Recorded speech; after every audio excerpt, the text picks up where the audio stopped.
All right, good afternoon, everyone. We're going to get started right now because just want to keep on the schedule.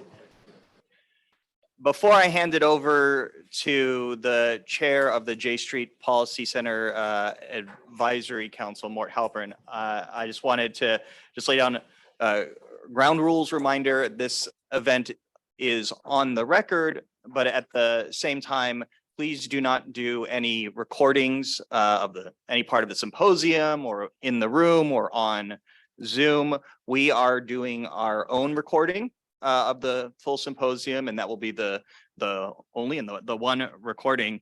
And so please, no recordings of your own, no photos in the room or on Zoom. And with that, I'd like to turn it over to the chair of our advisory council, Mort Halpern, for a word of welcome.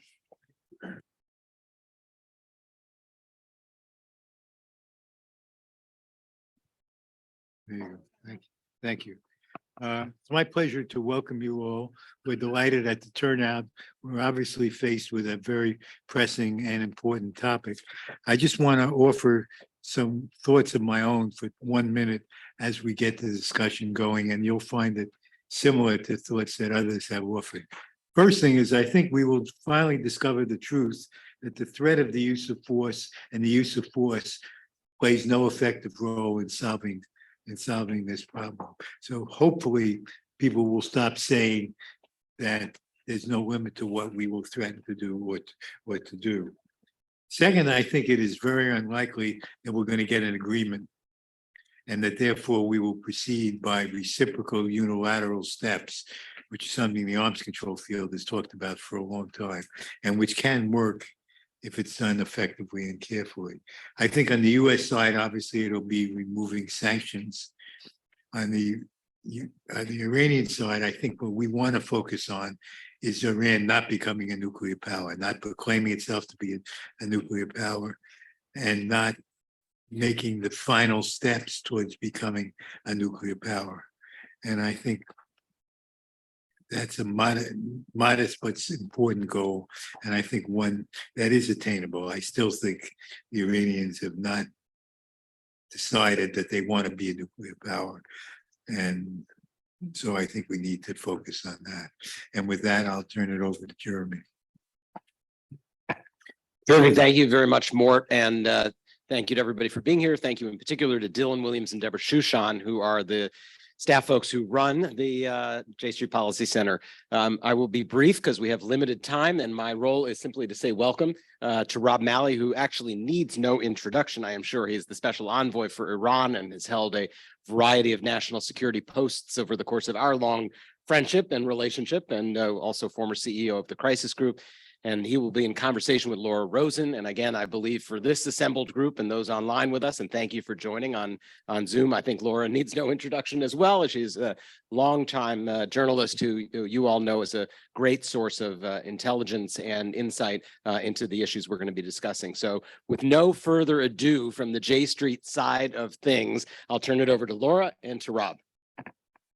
Thank you so much to J Street and to Dylan and Mort and to Special Envoy Malley for making the time to be here. Rob, the Wall Street Journal reported today that the US and E3 have differences over whether Iran should be censured next week at the IAEA Board of Governors meeting over trace particles of 84% enriched uranium found at Fordo. Can you explain the reported US hesitation?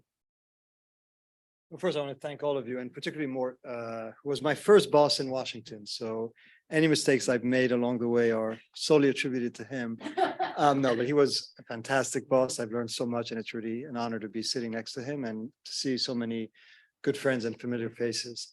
I'm not going to, comment on the veracity of a piece that's in. If I did every newspaper article, I never end. I will say this.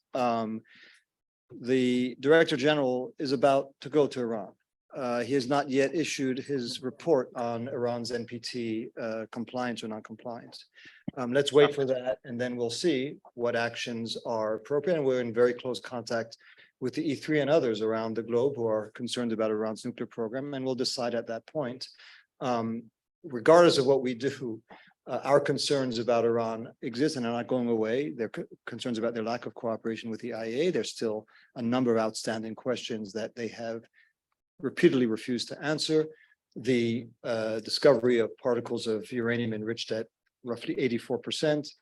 We need some explanation as to that, and we're again waiting for the IAEA's their own assessment, and many other issues that the IAEA will raise with them. So let's not rush to conclusions about what we will or will not do. Let's see what the IAEA reports back, and then there'll be time enough for us to decide on appropriate next steps. What would you hope to see from Grossi's trip on Saturday to Iran? Is it expanded inspections, or is it? It's really up to the IAEA. So I'm sure they'll come up with some. They've already had, as you know, there was already a visit by IAEA team, and I'm sure they've made some demands or some requests, and we'll see whether Iran is prepared to show the transparency and cooperation that they've failed to do now for a very long time. So I'm leaving. I don't want to speak for the Director General. This is really his business, his show, his responsibility, and we have full confidence in his professionalism and in his independence. So we're not going to dictate to him what he should ask for or whether he's satisfied with what he hears. Stepping back from some of the immediate news of the past days, with the Iranian rejection late last August of the final EU proposal on reviving the JCPOA, and then subsequently Iran's crackdown on the women life freedom protesters, you and others in the administration have said that reviving the JCPOA is not on the agenda, but that the administration is still seeking a diplomatic resolution of the issue. So has the U.S. assessed that reviving the JCPOA is no longer in the U.S. national interest and or is not possible? So first, and you stated accurately what we've said. For those of you here, because I know a lot of you, all of you, I think, and spoken about this for a long time, but it's good to remember how we got to where we are. Obviously, there's the sort of the original sin, the decision by the Trump administration to recklessly withdraw from a deal that was working. Some people say, well, that's history. Okay, it's history. We're living with the consequences every day, and Iran would not be doing what it's doing today had it not been for that decision. Be that as it may, there has been a very forceful, determined effort by us, by the P5+1, to revive the JCPOA dating back now 2 years. And it's not, you refer to August. August was not the only time that a plan was put on the table by the European Union. It's not our plan. And it's a plan that was endorsed by everyone, by the Chinese and the Russians, who I don't think one would suspect of being overly sympathetic to our view as opposed to Iran's. And on more than one occasion, Iran found at the last minute some issue that they would raise and walk away. And the latest one was in August, when we really did think that we were very close to a possible deal. And they chose, for reasons that you'll have to ask them about, to reject it and to come up with a demand that they knew or should have known was be unacceptable to us and to everyone else. Since then, as you say, the situation has only gotten worse. Their nuclear advances have now crossed new lines. Their support for Russia's war of aggression against Ukraine, probably the country that's providing the most significant material support to Russia, which is quite extraordinary when you think of what we've heard from Iranian leaders for a long time now about their own experience of having been the victim of a violation of their own sovereignty by the Iraqi regime of Saddam Hussein, that they now would be cooperating and with Russia that's attacking Ukraine unprovokedly and brutally. I think that speaks volumes. And of course, as you said, their repression of the peaceful protests that emerged several months ago. That has just made the situation much more complicated. But again, they're the ones who said no to the deal. So when I hear them keep saying, well, the ball's in America, is in the US court, that's a little bit rich when they were the ones who turned their backs on a possible revival of the deal. And what we've said since is, yes, the JCPOA is not on the agenda. Again, they said no. They raised issues that were extraneous to the deal and that were deal killers. And since then, everything they've done has been more provocative. So no, it's not on our agenda right now. But what is on the agenda is the president's determination to prevent Iran from acquiring a nuclear weapon, which we still believe can best be and most sustainably be achieved through diplomacy. So we're prepared to have diplomatic avenues, pathways forward, and to see where they take us. But You ask about the JCPOA. I've said this many times. I'll repeat it. My job, I was not hired by the president to write obituaries. I was hired by the president to promote, defend the interests of the United States, and those we believe are best protected by taking all the steps we've been taking to counter Iran's destabilizing activities. Two other issues I should mention: the continued detention of 3 Americans unjustly detained by Iran, one of them for 7 years. I mean, that's just unspeakable. So that's one of the things we'll continue to work for, and maybe we'll get to it later. And their plots against Americans, which are ongoing. And as we've said, so they're trying to kill Americans as we speak. So countering Iran's activities, that's what I've been hired to do, working with others to do that. Deterring Iran in many ways, and in particular from making sure they don't acquire a nuclear weapon, and pursuing diplomatic paths if and when possible. That's what we'll do, and we'll see where those might lead. So is there a non-JCPOA diplomatic alternative that you all are exploring, pursuing at this point? Be separate from the detainees and the. I'm sorry. Again, others may have heard me say Okay. this. I'm a chess player, not very good, but I'm a chess player. It's always great to play chess with yourself. You always win. So for us to start devising Right, plans right. and abstract without having the kind of, and by the way, the fact that Iran refuses to talk to us directly has been, I wouldn't say it's the major reason why we don't have a deal, but it certainly has contributed to misunderstandings, to delays. So again, when we hear Iranian officials say, the Americans are putting obstacles, why can't we move forward, as the foreign minister said again? They're going to with meet. CNN. If they were that interested in reaching a deal, it would be easier if we spoke directly. We're not begging. It's not out of any great desire that we have, but we just think that if we're serious about diplomacy is done face to face. I don't know. I have to figure that out before So we're not going to sort of create they're- out of thin air what we think is the better plan. We think we need to have engagement to see how we could move forward to promote our interest, which is to make sure that Iran doesn't acquire a nuclear weapon. And we know that they have their own interest in terms of the steps that they would like to see. Let's engage in that discussion.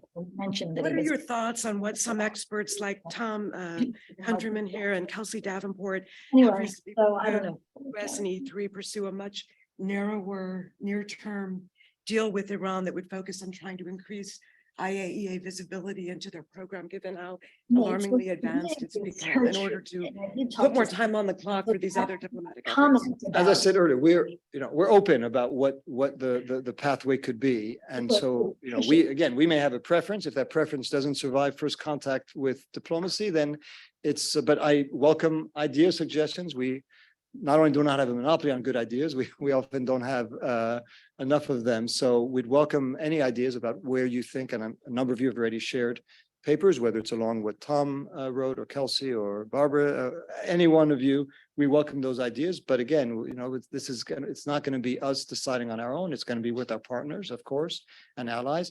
And ultimately, Iran is going to have to make a decision about where it wants to go. And so many of the decisions that they have made over the last, I could go far beyond, but at least over the last 6 months, have led us to a worse situation, whether it's their decision not to cooperate with the IAEA when the IAEA was open to a very, constructive professional interaction, whether it was their decision to reject the deal that everyone else had agreed to, or the Russians, the Chinese, and others were prepared to go forward with, whether it was their violent crackdown against a peaceful protest movement, whether it's their decision to provide armed UAVs to Russia to use against Ukraine. All of those decisions are decisions that have taken us in the wrong direction. Ultimately, they're going to have to make a decision about where they want to go, and if they execution of their own people, and death penalty that has been issued against a dual national from Germany. I mean, there are decisions that they make. Those decisions have consequences, and I think Iran experiences those consequences as we speak. You spoke to this a little bit, but I will try to ask it more directly. What do you make of what our friend Ali Baez has relayed from his recent conversations with Iranians, that they think the West is going to come back to them in a few months and realize that they're firmly in power and will want to revive the JCPOA? I hadn't heard that, so, but anything Ali says, I take very seriously.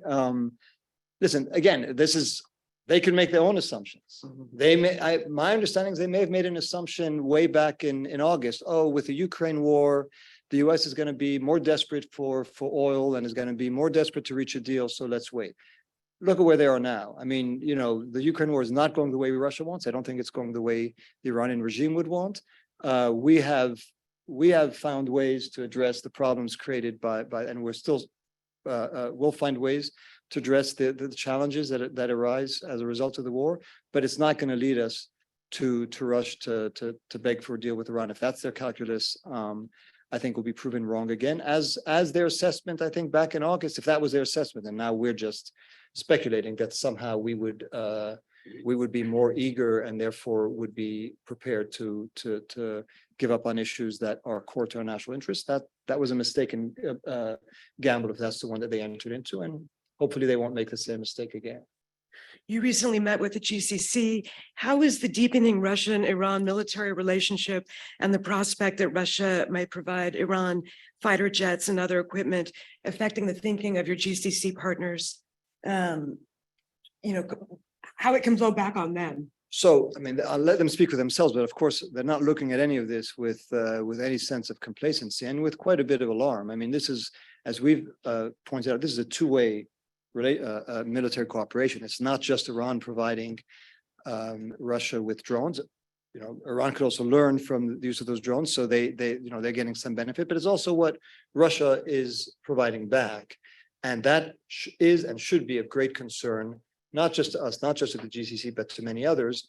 And we're working with, as you know, we're taking steps in coordination with our partners to disrupt and complicate any transfer by Iran to Russia, and to take other steps that ensure that Ukraine is fully equipped to defend themselves against those drones. I'm going to ask a last one on Russia, and then I'll let everybody else ask their own questions. Are you no longer seeing the quiet efforts by Russia behind the scenes to get any cooperation from Iran on the IAEA and IAEA? Are they undermining it? Are they helpful? Honestly, hard to say. Our interactions with the Russians have reduced quite dramatically. So there was a time when we could have those conversations with them. We're certainly not in regular, not even in much touch with our Russian counterparts at this point. So I can't answer that question with any certainty. Do other people want to ask? Please, Barbara. Sure. Rob, great to see you here, and it's great to see so many good friends. Thank you.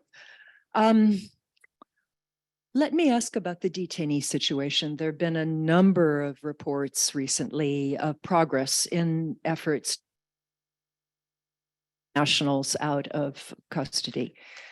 How close do you think you are? Is there a possibility that people like Siamak Namazi might actually be free by this Nowruz? And you don't have to talk about the specifics of it, but there is an anticipation that there would be some release of frozen Iranian assets in return for freedom for these three Americans. Thanks. Thanks, Barbara, for the question. I think you'll understand that the less we say about this, the better off it is for whatever process is ongoing. But I do want to say, and I've said this to journalists who write about this all the time, and journalists will make their own decisions, to be very careful with what the rumors they hear. I think some of these rumors are not unintentionally spread by some, and it is, to all the cruelty that's been imposed to Siamak and to Imad and to Murad and to their families. To add to that, the cruelty of false rumors, which sometimes raise false hopes and sometimes dash hopes excessively, that's just more torture. So there is no deal. We're working, and this is a priority for the president, for the Secretary of State, for all of us, to get all three of them home, just as it is to get any American who's unjustly detained overseas home. So we'll continue doing that work. We'll continue to see whether we could reach an understanding with Iran to make that happen as soon as possible. Of course, we shouldn't have to do this. Iran should release them because none of them has done anything that warrants a single day of detention. So, the fact that we're even having this conversation is painful. They should just be out. But we're prepared, as the president has shown in other instances, prepared to take steps that will lead to their release. And we're still working on it. But we're not there yet. Thank you. Toby Gotti, let me follow up on the Russia question with a very short one. In your mind, is there still a P5?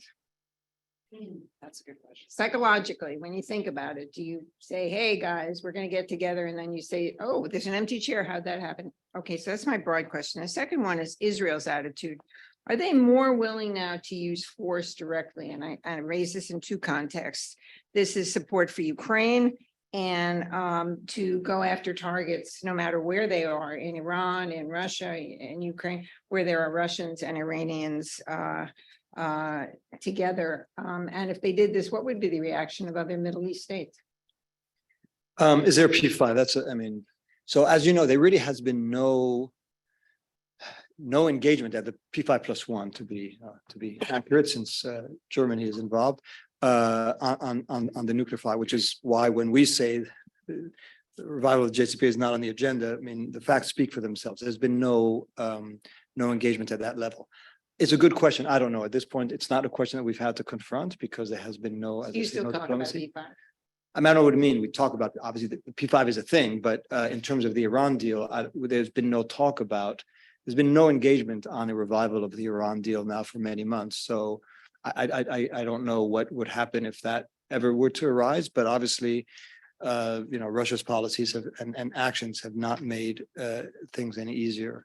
When it comes to Israel, listen, I mean, we've said several things which I'll repeat, and I'm sure won't come as a surprise. Obviously, we coordinate very closely with Israel. We've had some disagreements. The most public and notable one has been on the JCPOA, and we still believe that we were right then, and that it was wrong to withdraw from the deal, and it was right to try to pursue it. The Israeli government, and not just this government, the last government had a different view, and the last government, like this government, has had the view about how, what they need to do to confront Iran.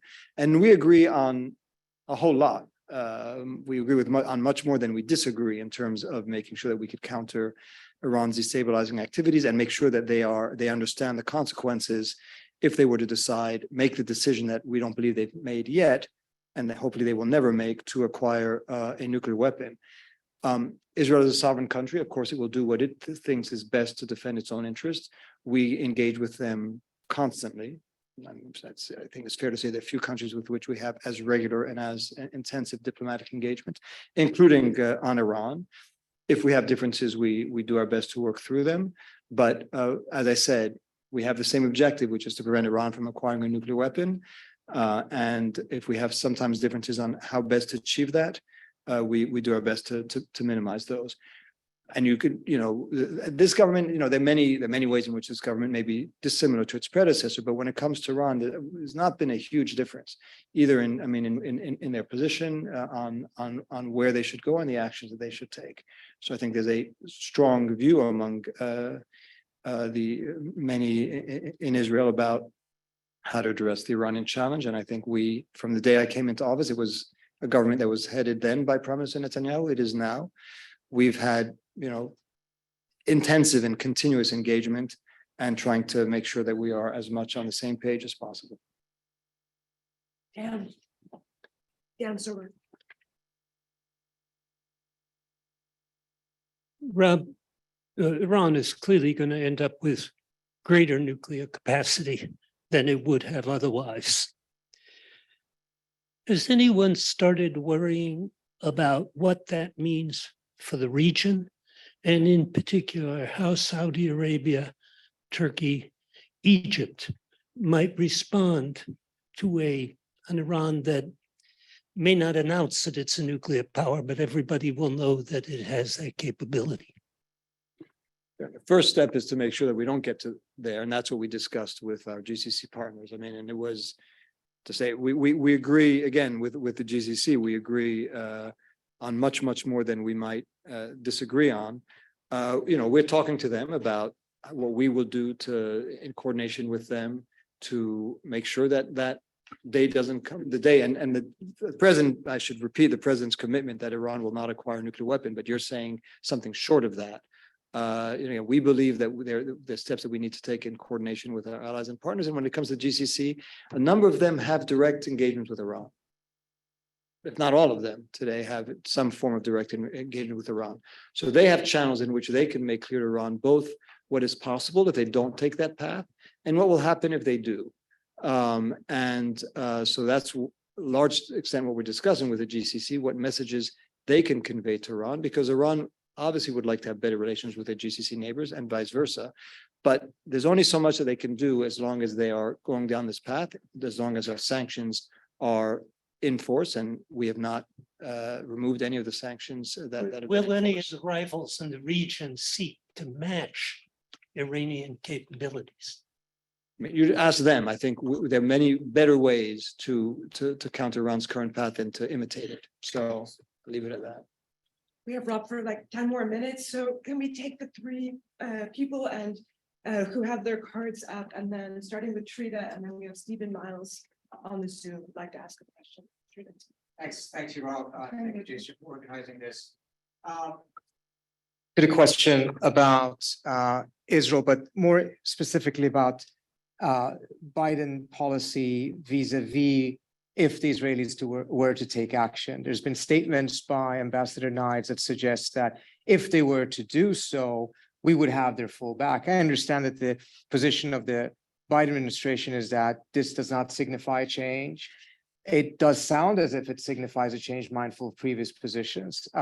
And if it isn't signifying a change, wouldn't it be helpful for the administration to clarify that publicly? And I say that because in the few instances in which the Israelis seriously considered taking military action, a key argument within the administration, the Israeli administration, that led them not to do so was because of the tension it would create with the United States. If that buffer is taken away, we may end up with a very different decision from the Israeli side.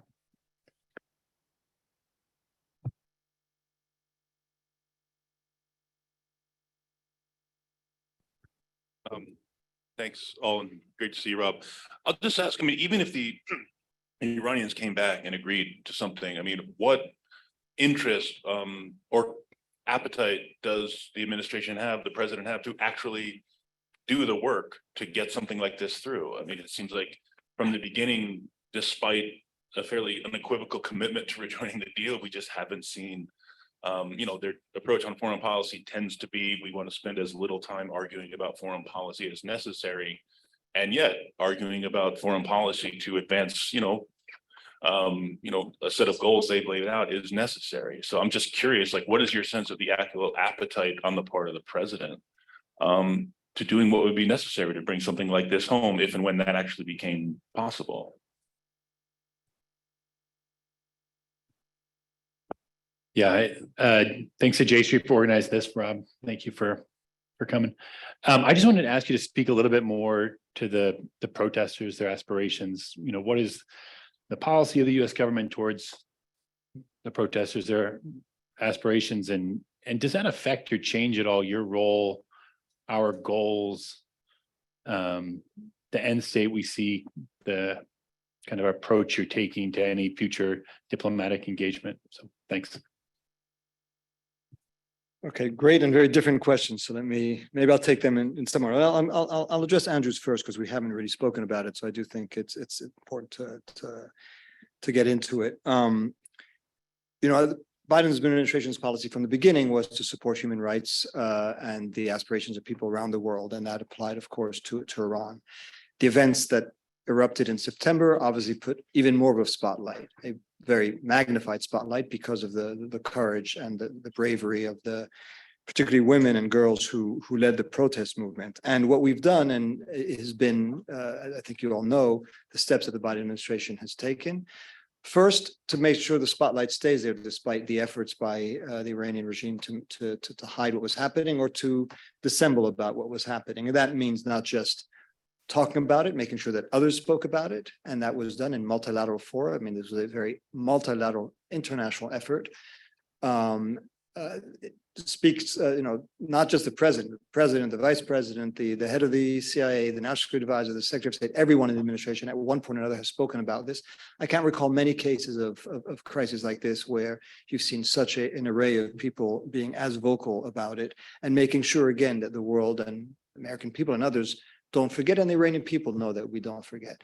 There've been also, as you know, sanctions, and the sanctions, some could question their effectiveness. In this case, one of the things we've tried to do is make sure that the sanctions would go after some of the lesser known people who think, or people in a provincial town, head of a prison, who we know because we have evidence that they were involved in torture or in human rights abuses.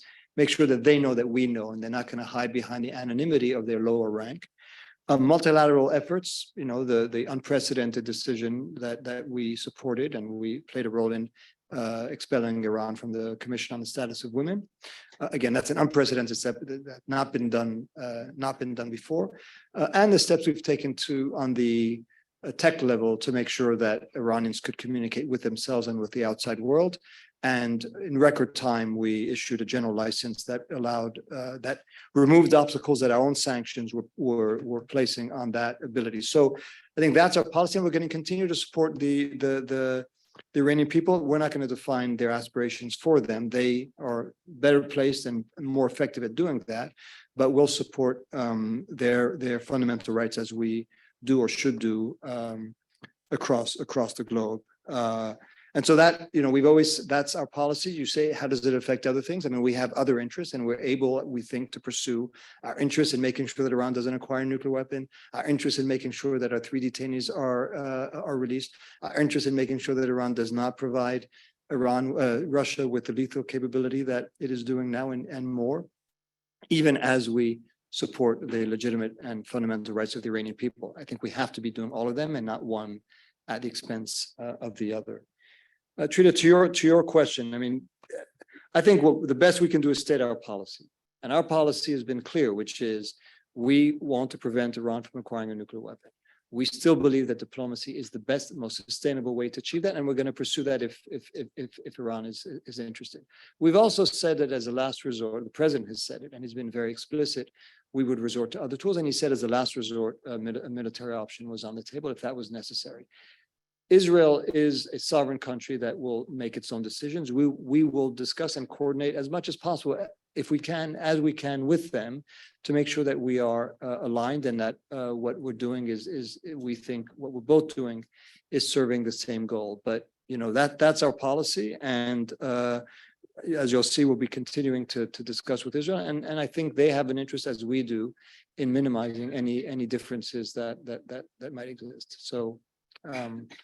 That would be my response. And Matt, and you and I have discussed this many times in the past, and we could go back in history about what happened at the beginning of the administration. Since, you know, now it is 2 years now that the Biden administration has made a concerted effort to revive the deal. And, you know, I'm not going to say what we did was perfect. I never would, and certainly not in this case. But I would say this, that if Iran wanted a deal, they could have had one in the spring of 2021, in the summer of 2021, in the winter of 2022, in the summer of 2022, and most recently in August. And that's not just me saying it. And, you know, I don't usually like quoting former Iranian officials as validators, but both President Rouhani and Foreign Minister Zarif have said publicly that if Iran had wanted a deal, if Iran had wanted the sanctions relief, there was a deal for the taking when they were still in office. So, you know, you could criticize the Biden administration, and that, you know, I think that's fair game, but I think the president has shown that he's prepared to do that, shown that he's prepared to do that as recently as August. And we keep saying now, in the face of pretty strong criticism from people that you know well, that we are still open to diplomatic engagement, to diplomatic pathway forward. So judge it, you know, if Iran shows interest in a realistic way forward, judge us then as to whether the president is living up to his words. But we obviously have an interest in preventing Iran from acquiring a nuclear weapon, and we think the best way is through diplomacy. So that's the main motivation. On the details of how we've done and haven't done, we could talk about it more, and I'm sure historians will come back and have a lot to say about it. But again, our goal is to see whether we could reach some kind of diplomatic understanding. It hasn't been easy. And a lot of these questions, for those of you who meet with the Iranians, should ask them, you know, have they shown that they're capable, willing, and interested in a diplomatic settlement? I think the record would show at this point that if there's a party whose interest, willingness, capability is in question, it's them, not us.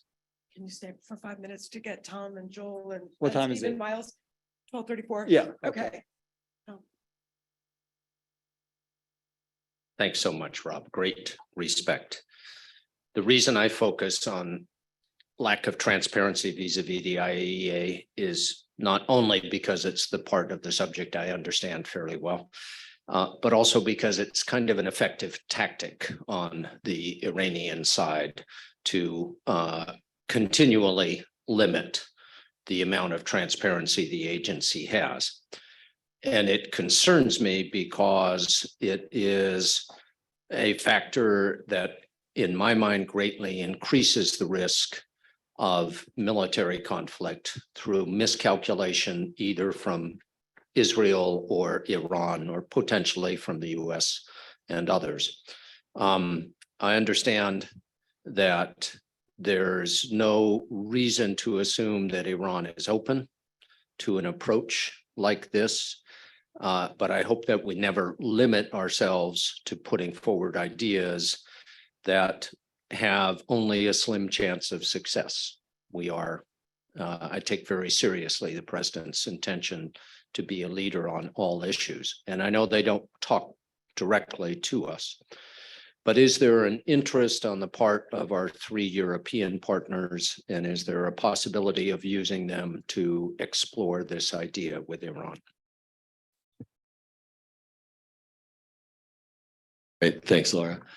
Thanks, Rob. Thanks for being here. Great to see you. Thank you for your service as well to the country. Just wanted to sort of try to throw out a different angle on the question that we're all dancing around, which is, can you lay out what are the downside risks of an Israeli strike on Iranian facilities right now, or an American strike, or a combination of both? I mean, thinking about it, right? If plan A failed, plan B we're in right now, and we're sort of not moving.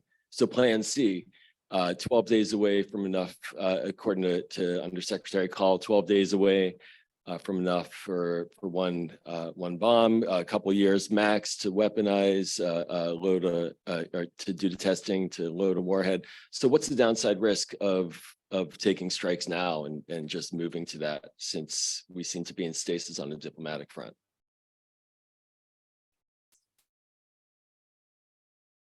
We'll just say, Stephen, go ahead if you'd like to ask a question. No, I appreciate that, Dylan. Joel and Trita have asked the variants of the question I was going to ask, so feel free to just take it over to Rob.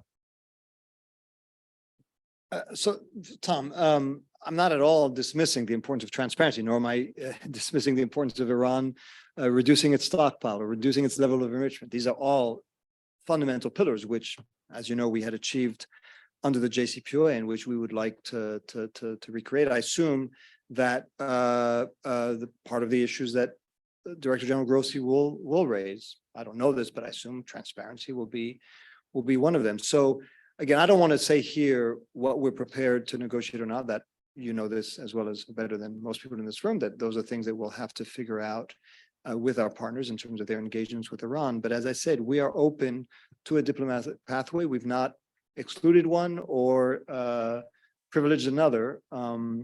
At this point, all we have said, and I'll repeat what we said publicly, but you know, some Iranian officials complain that we give them mixed messages. Our message has been pretty clear, which is right now, as things stand, no, we are prepared to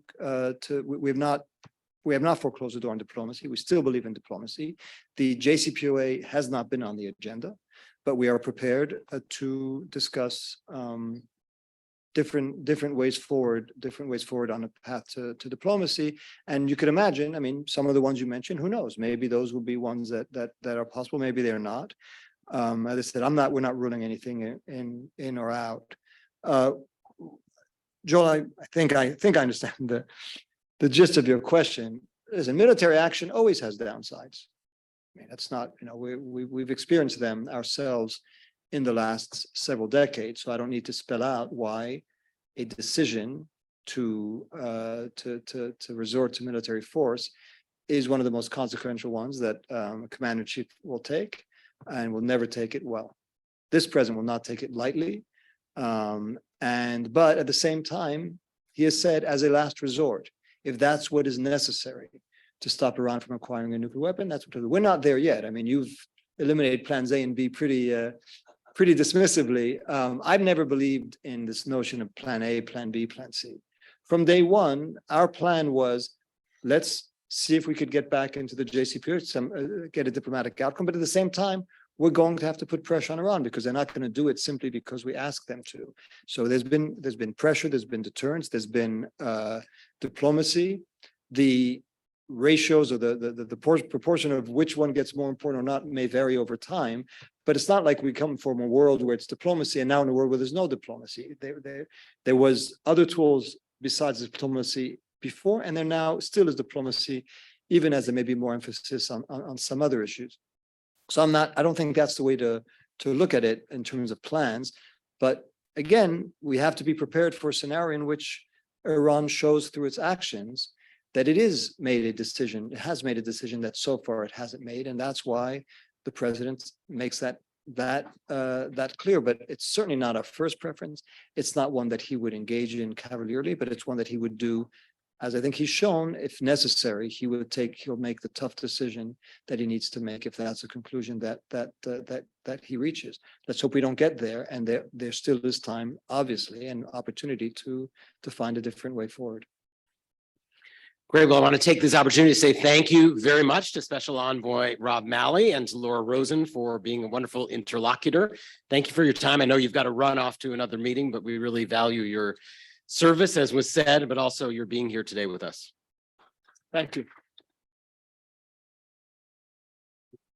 So we're going to let Rob get going on to his next appointment. I wanted to frame for us the purpose of our session today and to thank Rob for welcoming new ideas, which is exactly what our purpose here is today. The J Street Policy Center is a relatively new creation, and we kicked off this new venture in September with a symposium on the question of how can the process of normalization with Arab countries potentially be used as a positive lever on the Israeli-Palestinian front. And we have a report that's in front of all of you, and that was our first report, and we issue a series of policy papers on a regular basis. The second topic that we decided to do the deep dive on is specifically this question today, which is what can the Biden administration potentially do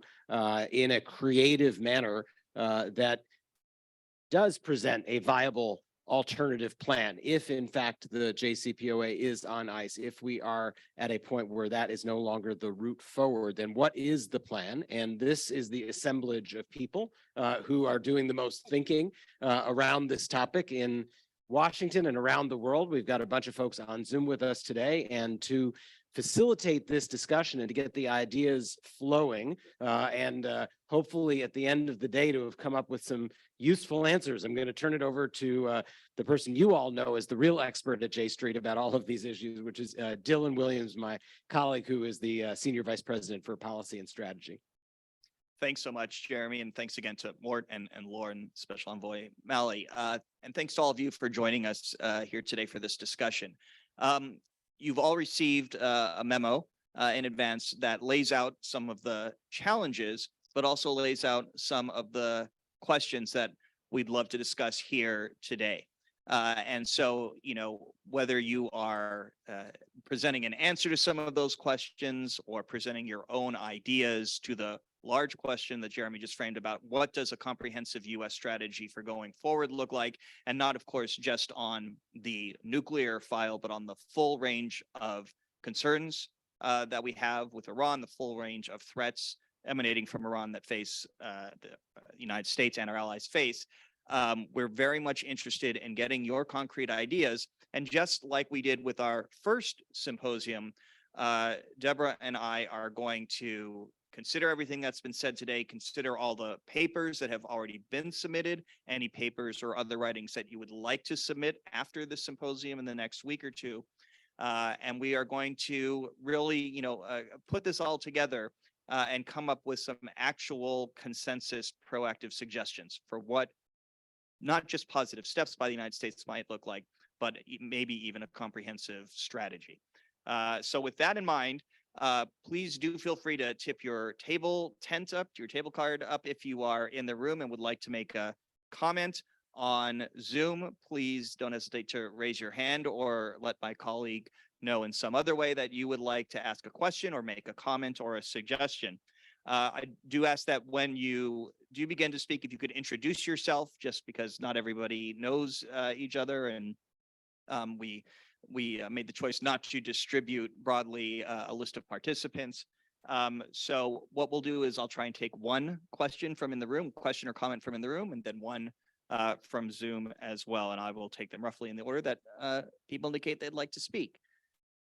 And I think Matt is no longer there as far as I can see. So his table card is up though. So let's start with Barbara, please. Hi, Barbara Slavin of the Stimson Center. I think we have a little bit more time, maybe till Iranian New Year, to see if the JCPOA really is dead or not. I'm still hoping for a prisoner release before Nowruz. If that happens, I think that would be a very positive development. We would see a release of $7 billion in frozen Iranian money from South Korea, and it could be the sort of thing that would jog talks on a return to the JCPOA. If that doesn't happen, then I think we have to start looking at discrete gesture for gesture steps that we would take in return for Iran freezing its enrichment at 60% or allowing the IAEA more scrutiny, more regular scrutiny of the program. So we have to decide how much we're willing to pay for that, because let's face it, this is a situation in which Iran has an estimated $100 billion in previous oil earnings that are frozen in foreign banks. So we have to decide, what are we willing to pay if Iran agrees to X or Y? If we're willing to pay $7 billion to get 3 Americans, and we're not paying it, let's be clear, this is their money that they get access to again. What are we willing to give them access to in return for more concrete concessions on the nuclear front, or not providing certain weapons to Russia? I think it's time we had that discussion and that we're realistic about it. Thanks so much, Barbara. Next, we're going to go to Zoom. Nimrod Novik. Thank you. I don't have a suggestion. I have a comment, maybe observation. Over the past few days, we've had an occasion to listen to senior Israeli security officials, past and serving. One of them will be featured in Yediot Ahronot tomorrow, former head of the Mossad division on Iran. And all of them, unless I missed something, but I think I did not, all of them expressed great concern about the contradiction between the primacy of the Iranian concern for the Israeli government and its current policies that undermine the objective of having Israel part of a broad international coalition that sends the message to Iran.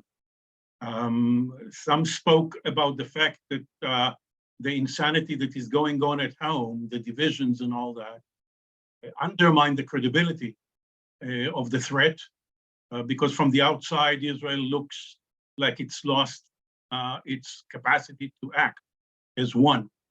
Others were talking about the bandwidth of government that is engaged in a domestic revolution, assault on the democratic system, and therefore leaves very little time to what they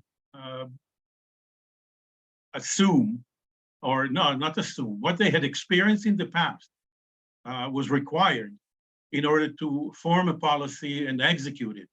They need to coordinate diplomacy with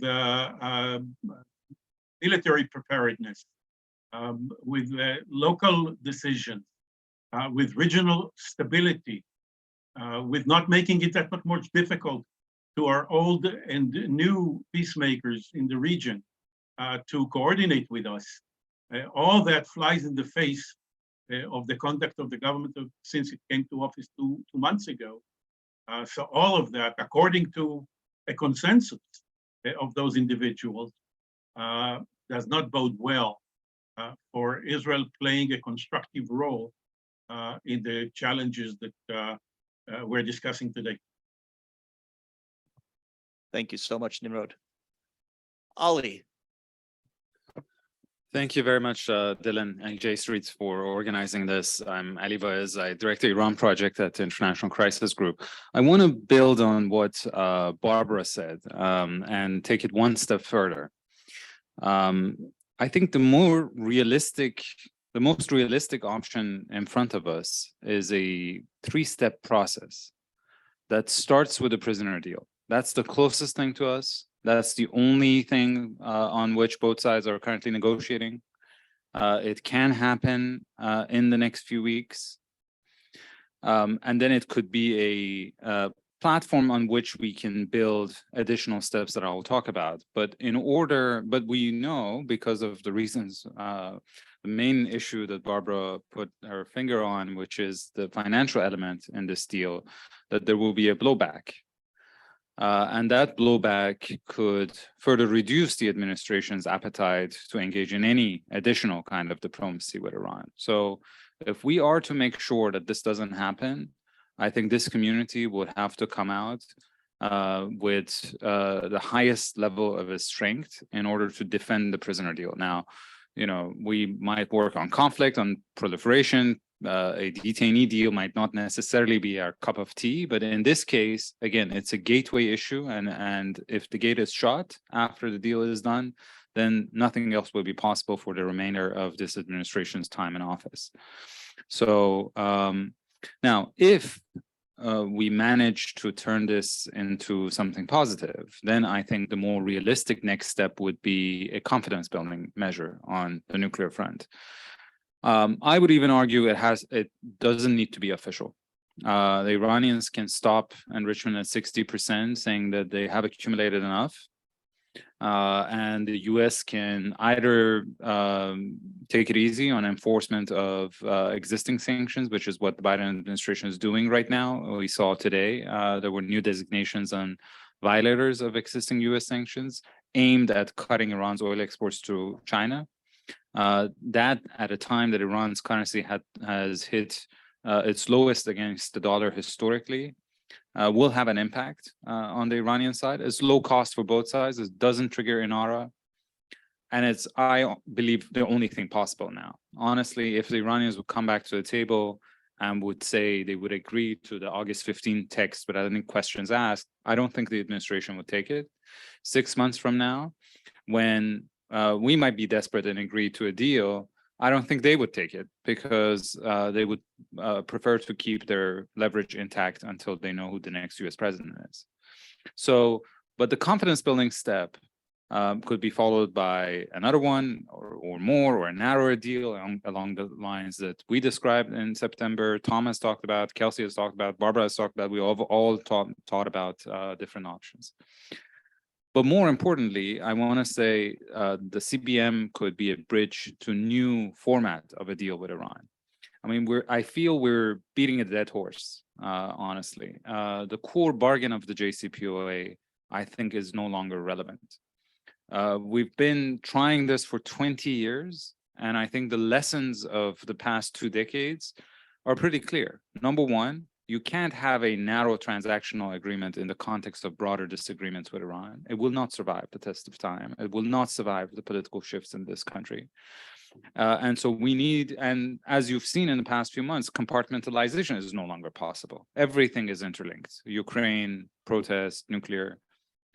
And second is that Iran's nuclear program is so advanced right now that temporary restrictions and transparency measures on it is not going to significantly alleviate concerns of Israel and the US about Iran's nuclear program. And on their end, we have proven totally unable to deliver effective and sustainable sanctions relief. We have proven that, the Europeans have proven that, and so the core bargain is just no longer holding.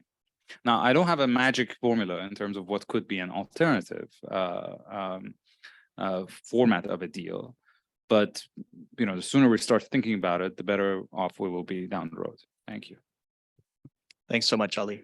Barbara, did you want to get back in or? Yeah, I thought you might also be suggesting that we no longer do the P5+1 format as well, that there might be a different configuration. And Dan, you were talking about your concerns about regional proliferation. We're having an event on March 14th on that very question. And I think that we still have an opportunity not only to prevent Iran from developing nuclear weapons, but also to constrain the Saudis, Emiratis, and others who are, certainly the Saudis keep hinting that they will develop a bomb if Iran does that sort of thing. So it might be time for a different format that doesn't give the Russians in particular the prominence that they've had in the past, that has a more regional focus, that could be GCC plus Iran plus US plus you add the other parties in. I don't know who they might be, whether European Union perhaps, and see if that might be a more realistic kind of way to talk about non-proliferation in a broader context in the region. I mean, if you can't solve a small problem, make it bigger, and look at it regionally, try to get that WMD free Persian Gulf at least. And do something about making the Israelis acknowledge their nuclear arsenal, which is something we're going to discuss, how that could happen. Thanks, Barbara. All right, next up, just to mention the next few folks, Tess Bridgman on Zoom, and then I'll turn to Trita and Joel in the room. So Tess, please. Thanks very much for organizing this and for doing the hybrid format. I know many of you, but for those I don't, I worked on the JCPOA and detainee issues and other Iran-related issues at the Obama National Security Council and the Office of the Legal Advisor. I just wanted to raise a couple of points of agreement and then one point of disagreement. With Ali's laydown of steps, I was 100% with you for the first several of them, strongly defending the detainee issue as a gateway and a threshold, then going from there into confidence building measures on the nuclear file. Completely agree that the only viable path right now is discretionary measures on either side.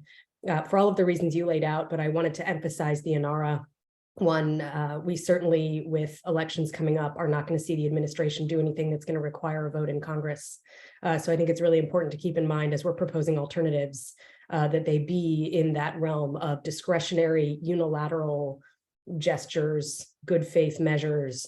There will be much diplomacy underpinning it. I'm not saying it should be uncoordinated, but something that's written down on a piece of paper for all sides to try to implement is a recipe for Congress making it impossible. So I think that's a really important observation.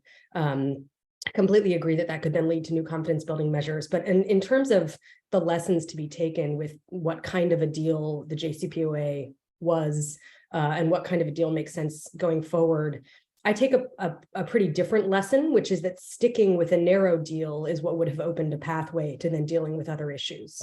And I continue to believe that linkages would be unhelpful, especially when we're looking at detainee issues, but other issues as well. I think when it comes to, linking the nuclear portfolio to other issues, even more generally as a matter of US foreign policy, when Putin just linked New START to the Ukraine conflict, it was a matter of deep concern, of course, right, in the non-proliferation community, because the issues just should not be linked. And I tend to think that keeping that separation is wise on this file as well, for a number of reasons. But I would suggest that the real failure, of course, was on our end in terms of both pulling out, but also failing to make sanctions relief meaningful. And I wonder if the new format that we need is one in which sanctions relief is in fact more meaningful, but sold differently and sold as, which would be the truth, relief for the Iranian people. And right now in this moment, There's obviously a lot of spin saying that the sanctions are important to punish the regime, but I think we've seen some very smart commentary pointing the other direction, including from some Iranians in exile, that the sanctions are hurting ordinary Iranians' ability to organize, their ability to in fact function as a middle class. And I think, pointing to sanctions relief for ordinary Iranians in the context of Iranians needing the breathing space to be able to organize, to be able to live their daily lives and survive in light of what the regime is willing to do to repress them, is a tack that hasn't been taken yet and might be harder to argue against, simply because there is so much concern right now for what is going on to the Iranian people in light of the repression. So I just wanted to put that out there as one alternative way to think about what a new deal looks like that isn't about linking the nuclear issue with other files, but is about reframing the way that the sanctions relief is talked about in public. One very last point, and I'll be quick. When we talk about reserving the military option, I have to just put my lawyer hat on for a minute and get very concerned that the threat or use of force are both unlawful under Article 2.4 of the UN Charter, as we all know, and this is an unlawful threat of force. So I worry about that getting thrown around. I see why the administration feels they have to do it, but I wonder whether we should think about certain strategic voices trying to make clear that in a world where we see threats to the rule of law, this is not a good look for the administration, and to sort of try to be a little bit softer on that pedal to the extent possible. So I've gone on too long, but again, thanks for organizing this. It's an incredibly helpful format. No, not at all. Thank you so much for that, Tess. Very helpful. All right, I've got a queue of about 6 folks. First on the list is Trita. Time I hear someone at a DC meeting mention international law and that wars of aggression are unlawful, I just get so happy. I'm so happy you mentioned that, Tess. It happens way too seldomly. People don't take it seriously. I wanted to make 2 comments. First, strongly agree with Ali on several of these points. I'm going to give a small anecdote. Just last week at a dinner with a senior person from the White House, we talked about the prisoner exchange and, the difficulty of releasing money at this point, given what the Iranians are doing in Ukraine and at home. Later on, I asked him privately, if you actually managed to figure out the money moving things, etc., would you take the deal? And to my surprise, the answer was, I don't know. So we're negotiating something to release, and this is a little bit personal to me because I've known CIAMAC for many, many years. We're negotiating something, but we know it's sensitive, but we may still not take it precisely because of the political sensitivity of releasing money. So my point to what Ali is saying, I think it's important, not just if it happens to come out swinging in support of the administration. I think there needs to be a lot of pressure from many different directions right now that we do need to make this deal. We do need to release these hostages. CIAMAC has been there for 7.5 years. So, and beyond just humanitarian reasons, also because it is a gateway.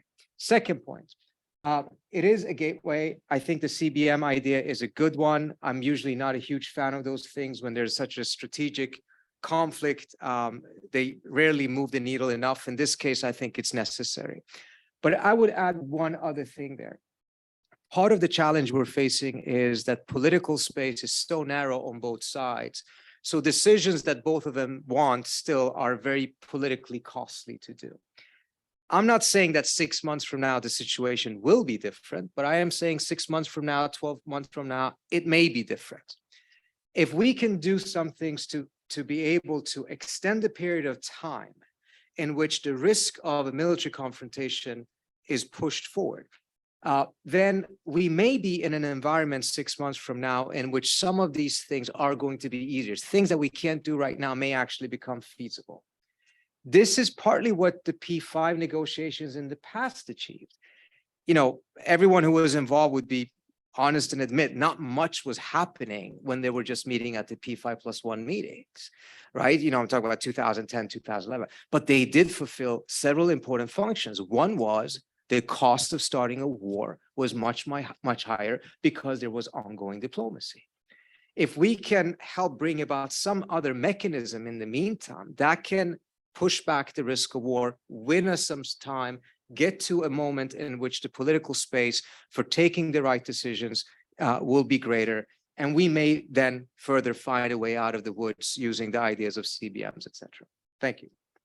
Thanks so much, Trita. Next, via Zoom, we have Eran Etzion.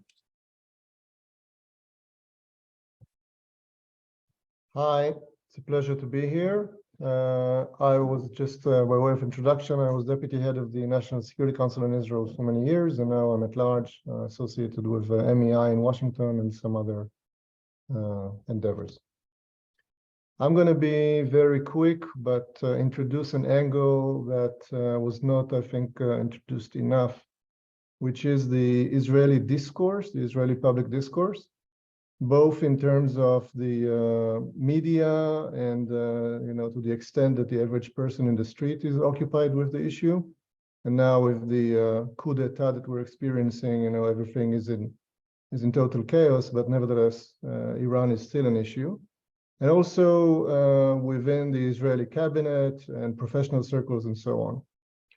And there, and it may or may not come as news to many or all of you, the discourse is extremely, shall we say, limited, frozen. I would even call it anachronistic and binary. It's essentially whether or not we have a deal. And the consensus has been and still is that, you know, even if a deal is to be had, it's either bad or not good enough or whatnot. And if we don't have a deal, we go for a so-called strike, which is a misnomer for regional war of the kind that we never experienced since 1973, or perhaps never at all. And on that, what I have to say is, number one, the discourse on the deal, shall we say, has exhausted itself, especially given the fact that this Israeli government is not seen as a partner to any kind of discrete diplomacy, negotiations, partnership, and so on. The war discourse is extremely dangerous, was pointed out before, but I would stress it even more because of the simplistic way it is being dealt with, certainly in the Israeli public. And you know, I don't know, it's been many years since I've been involved in these issues around the cabinet table, but I worry about the degree of seriousness and the depth and the level of deliberation that is taking place there in recent years, let's put it this way, especially with this bizarre government that we now have. And what is lacking is any kind of a more nuanced discourse of a so-called series of in-between options between a bargain and regional war.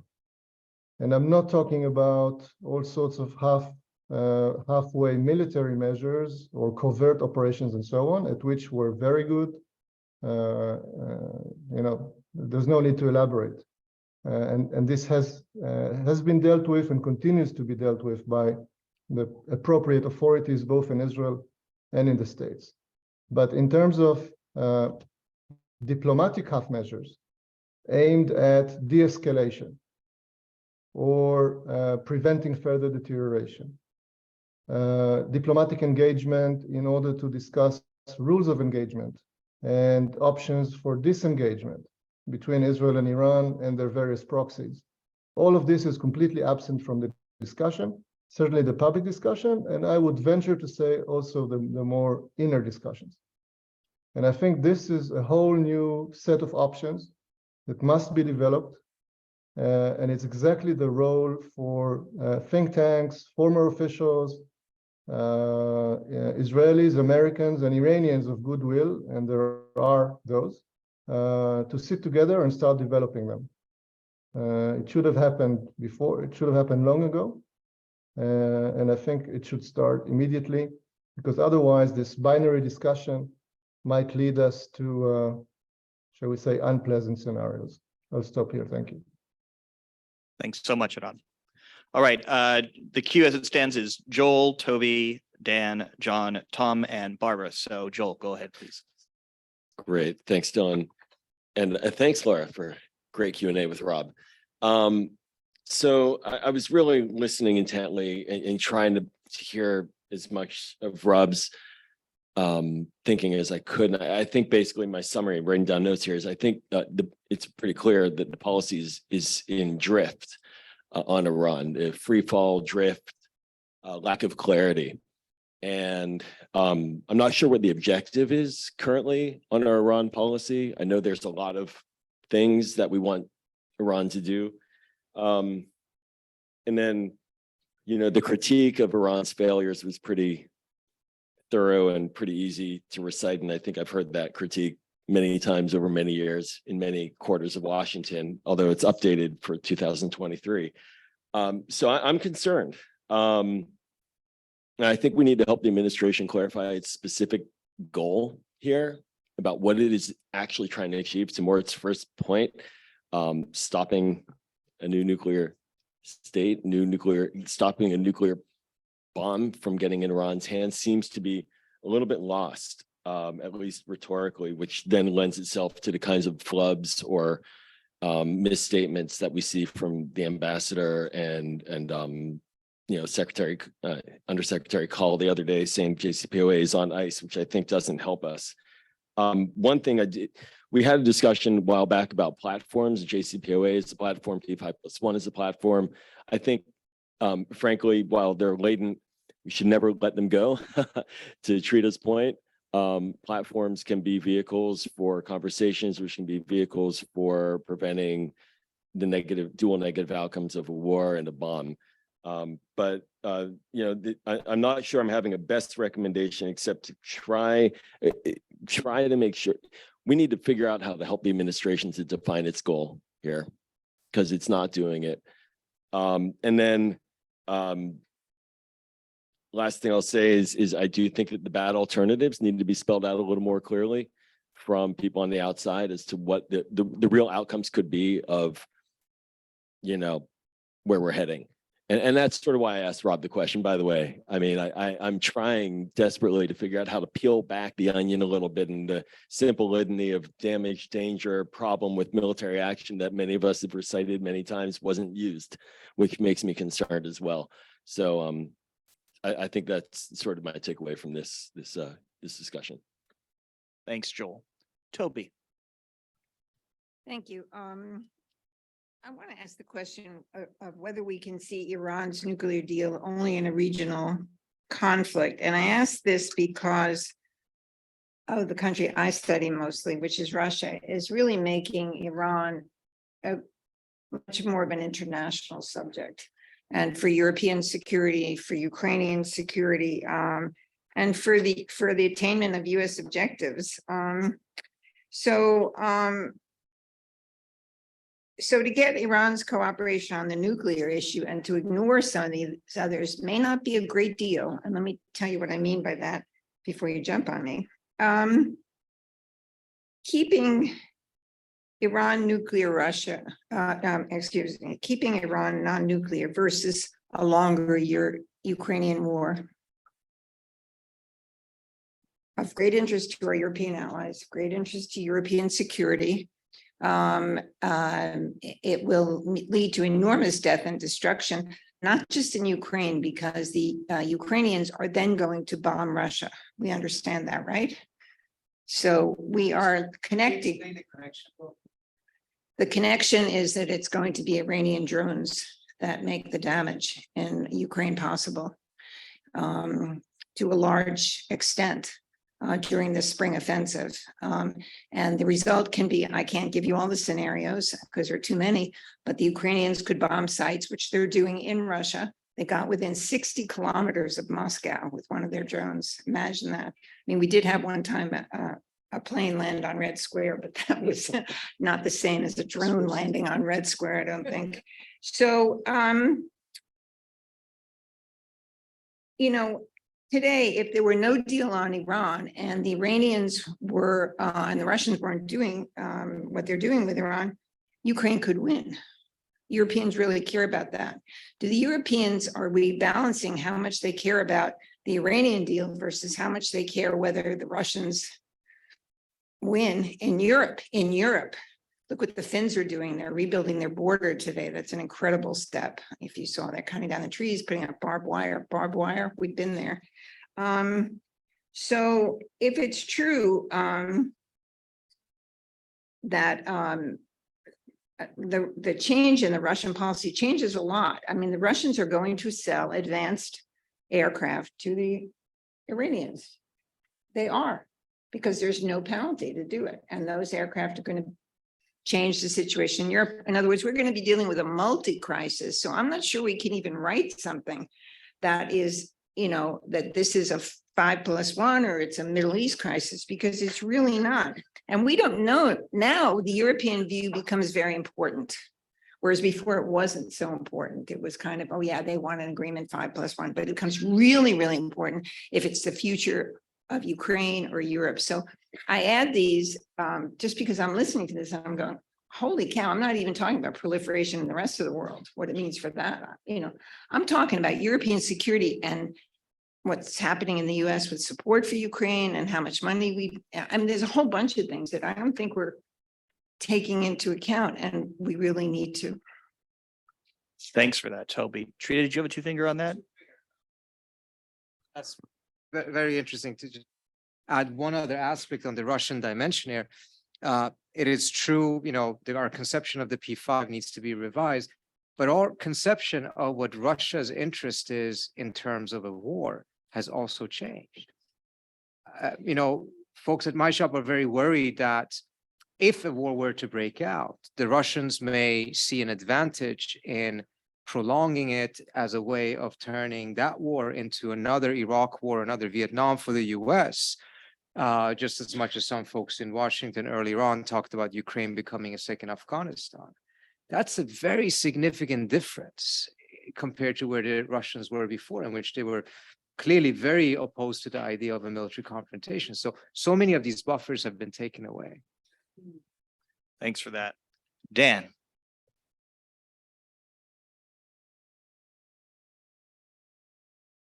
Let me comment a little bit on some things I've heard in the discussion so far.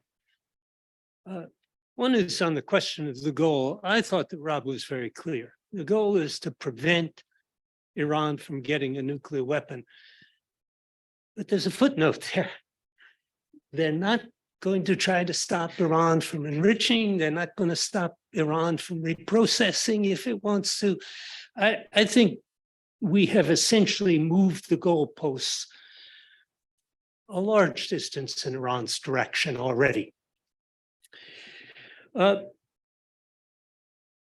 the step-by-step idea that Mort, I thought, very eloquently at first put out, the problem with it is, as I see it, is that we can't deliver on it.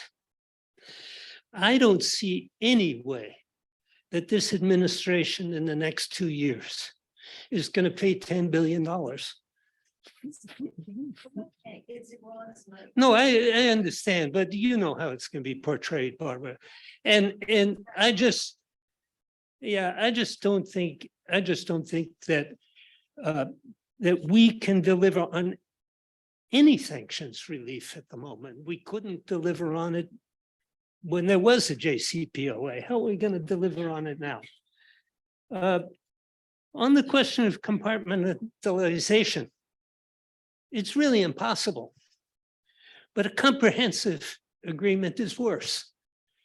And that puts us in a very difficult position. I think Barbara's idea of a regional focus is a good idea.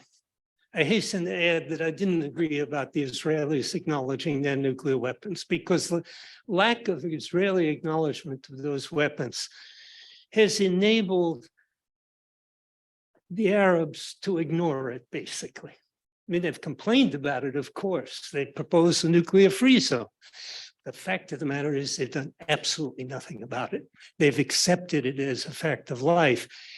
If you would drag Israel into a regional security activity at this point, acknowledgement of those nuclear weapons would be a negative. It would cause a serious reaction. But I think getting the Gulf and Turkey and Egypt into a regional conversation about security with Iran would be a real step forward, not because it would lead to an immediate step-by-step process or to an immediate comprehensive process, but because it would revive diplomacy and give us something that would delay any military action. Thanks so much, Dan. John. Thanks very much. My background is a long time in the Foreign Service, where I worked only occasionally and tangentially on Iran, but also a long time as vice president of the International Crisis Group, where in fact, in 2005, after getting an invitation to give a paper on US policy toward Iran as it looks in Washington from the Iranians, I took Rob Malley with me for his first trip to Iran and to that conference. But I find myself here, agreeing with a great deal that's been said, but I'm struck that we said a little bit about the history of how we got here and a lot about the current situation and its grave, but not too much about what specific steps might have a chance to change the situation. And that's what I'd like to talk about. I've written a paper that I'd be happy to share with you. It's very short, 2 pages. That will probably be more coherent than what I'll say off the cuff.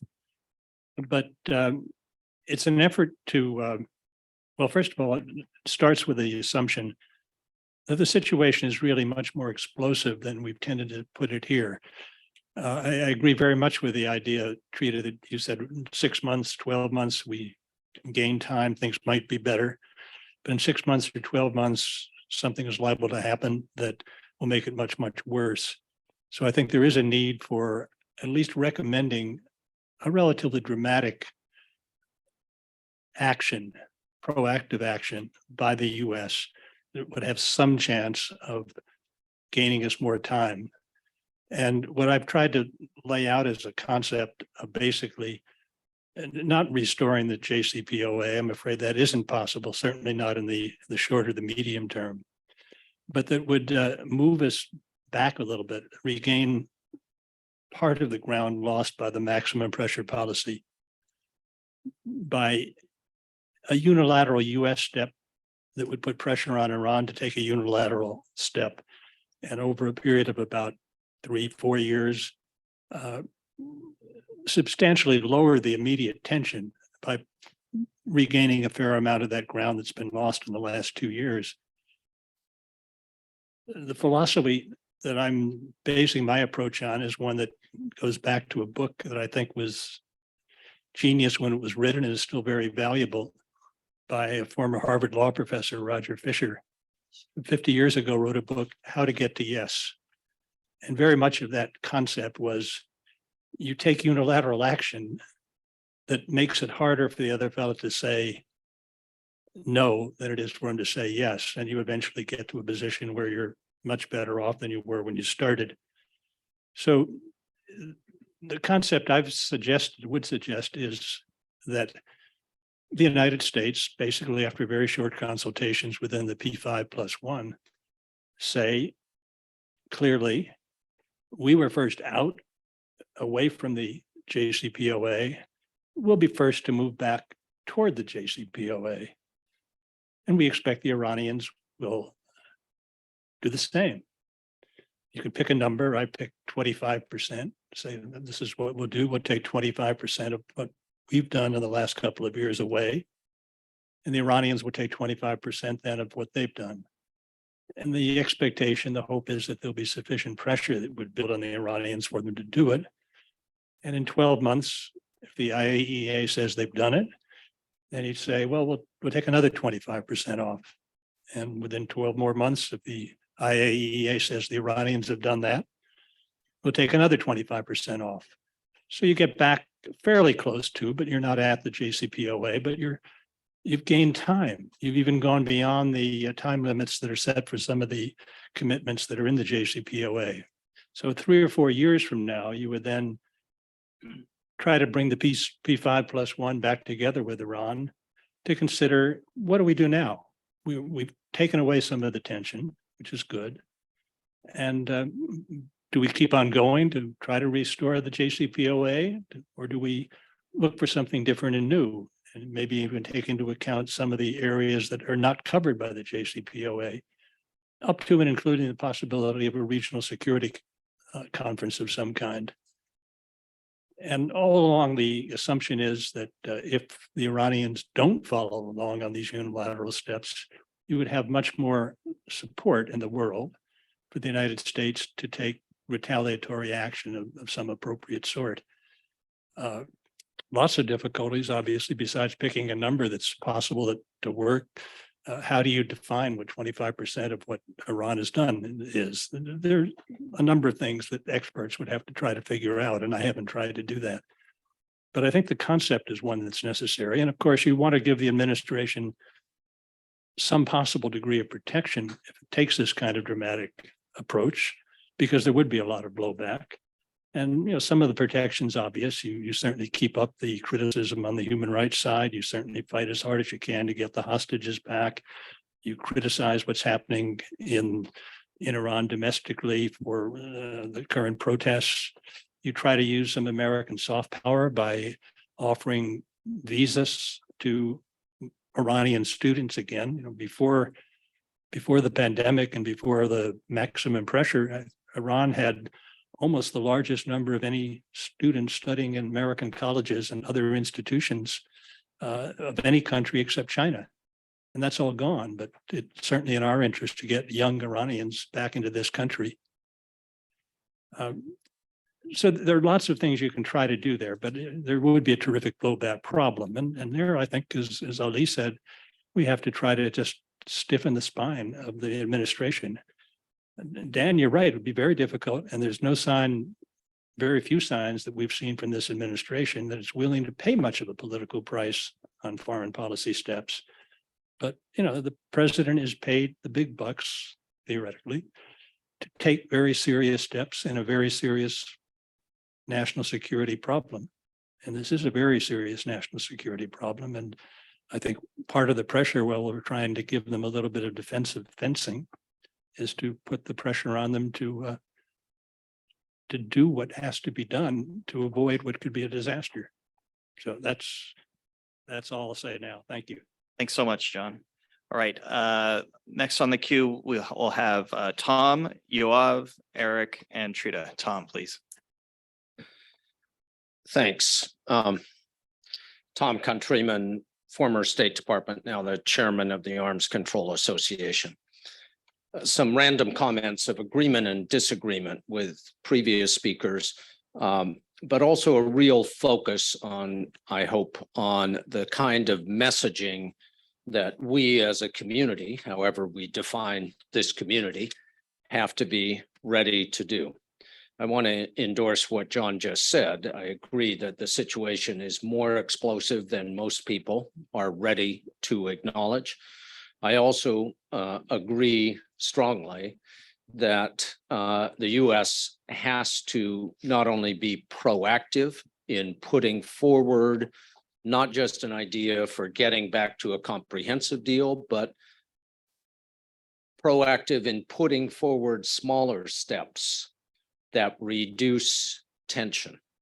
And this is one of the first points of our rhetoric is I think we don't need to be talking about confidence building measures. The idea of building mutual confidence between Iran and the West, and specifically Washington, is not credible for a lot of reasons. But we can and must talk about de-escalatory steps that are in the United States national security interest. I have to disagree with Joel when he says US policy is in drift. I'm always going to stand up for Rob and other former colleagues in state when they're criticized by those pesky NGOs, of which I am now one. It is, I don't think it's in drift. I think it's hunkered down, buffeted by a lot of storms from many directions. But I want to believe and have a smidgen of evidence to believe that it is actively seeking solutions in service of that well-defined primary goal, which is to prevent Iran from getting a nuclear weapon. One comment on compartmentalization, which is, I was actually early this morning in a track 2 dialogue with a number of old Russian farts, that is retired diplomats and generals like us. And compartmentalization is a phrase that waxes and wanes. When we say that we are ready to keep working on arms control despite Ukraine, the Russians point out, hey, that's where we were for several years. And then it is the US that says no business as usual and no talks.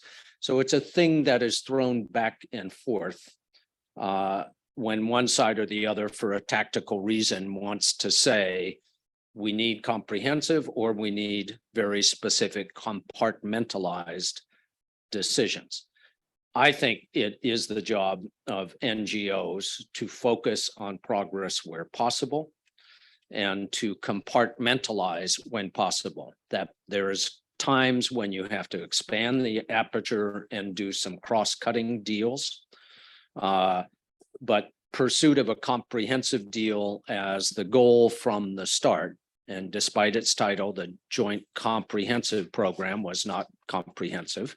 It was still within one major area. We've got to be realistic about how much we can do at any one time. When you look at, as Barbara described, the fact that we may be able to get from Iran things that we need and things that are in our national security interest, if we're willing to give them back some of the money that we stole from them fair and square, it's like going to a casino and betting with the other guy's money. Yeah. You have terrific options in that case. I focus on transparency. I'd certainly be willing to pay $7 billion to get back to JCPOA or near JCPOA levels of transparency for the IAEA. I don't do prisoners and humanitarian stuff as a big part of my career, so it's really hard for me to calculate if 3 hostages are worth $7 billion of their money. But I absolutely believe that if we're holding $100 billion of Iranian money, and there are specific things we want to get for it, let's spend the money. We're not earning interest on it, as far as I know. No.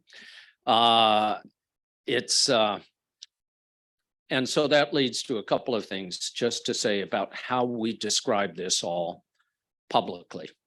Number one, we support everything that this administration is willing to do to advance the national security interests and the humanitarian interests of American citizens. Number two, we are willing to pay back to a money-grubbing, desperate for money Iranian regime their own money in order to accomplish those important national security and humanitarian goals. And to constantly remind people it's their money. We are spending their money to make the United States safer. It also requires us to keep pushing back against the Ayatollahs who profess maximum pressure as the only way forward.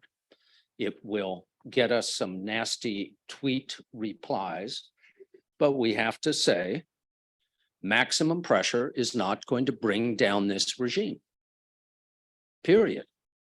A war might, at terrific cost to the United States, but maximum pressure, as implemented by Trump and as professed by his acolytes, is not going to bring down the regime. We're instead going to spend money that belongs to Iran in order to achieve our goals. Thanks. Thanks so much for that, Tom. Okay, next up via Zoom, we have Yoav Rosenberg. Yoav, please. Hi, thanks for giving the opportunity and for hosting me. For the people who don't know me, I'm a retired colonel from the Israeli intelligence. I used to be the deputy head analyst, and I've been following the Iranian nuclear program and Iran in general for about 25 years now. And also in terms of telling a little bit about the background, I had the honor of coming with J Street people to the Congress, I think back in 2019. I've been one of the few Israelis who were willing to speak publicly about the advantages of the JCPOA. I was very much against the withdrawal, and I'm still very much in favor of going back to something similar to the JCPOA. Of course, many of the steps of the JCPOA are about to end in 2025, so it needs to be something similar but different. But as Rob Malley said, the ball is now in the court of the Iranians, and it doesn't seem that they want to go there anymore. I think we all know that the leader, the Iranian leader, was persuaded to go into the JCPOA. His first inclination was against it because of the US involvement. And after the withdrawal, he is more convinced than ever that he was right. And he has many people around the table to support him with this view, that there is no point in going into another agreement because it will be pulled out later on. So I think if we could go there, it would be amazing. And I think, at least from my point of view, pay as much as you can to go there as quickly as possible. But at the moment, I don't see a lot of chance of success in that direction. My own strategy, I think, is always to put your eyes on the ball and only focus on the nuclear weapons. I think all other issues we know how to handle differently, both Israel and the US. You know, the arming Hezbollah and Hamas for very long. We know how to tackle that. We have good defense against it, and I think the same can be practiced in the Ukraine. Okay, they give some UAVs. We wouldn't want that to happen, but we know how to deal with these kind of things, and we know how, the US knows how to help the Ukraine to deal with that. And also in terms of regime change and human rights, we're all in support of the Iranian people and the people who protest. But as we know, the regime will fall only from within. We can support them, and we should support them morally and otherwise. But again, I don't think the pressure proved to do anything to the regime's stability in the last 40 years or 20 years, or as much as you want to count. And in any case, the nuclear weapon is the most important threat to everybody, I think. So I think we should completely focus only on that. And as I said, I would be extremely happy if we could go back to something like the JCPOA, but I think J Street and others should realize and adapt to the situation, and the situation is dire. And people are trying to suppress the reality of what had happened since 2018.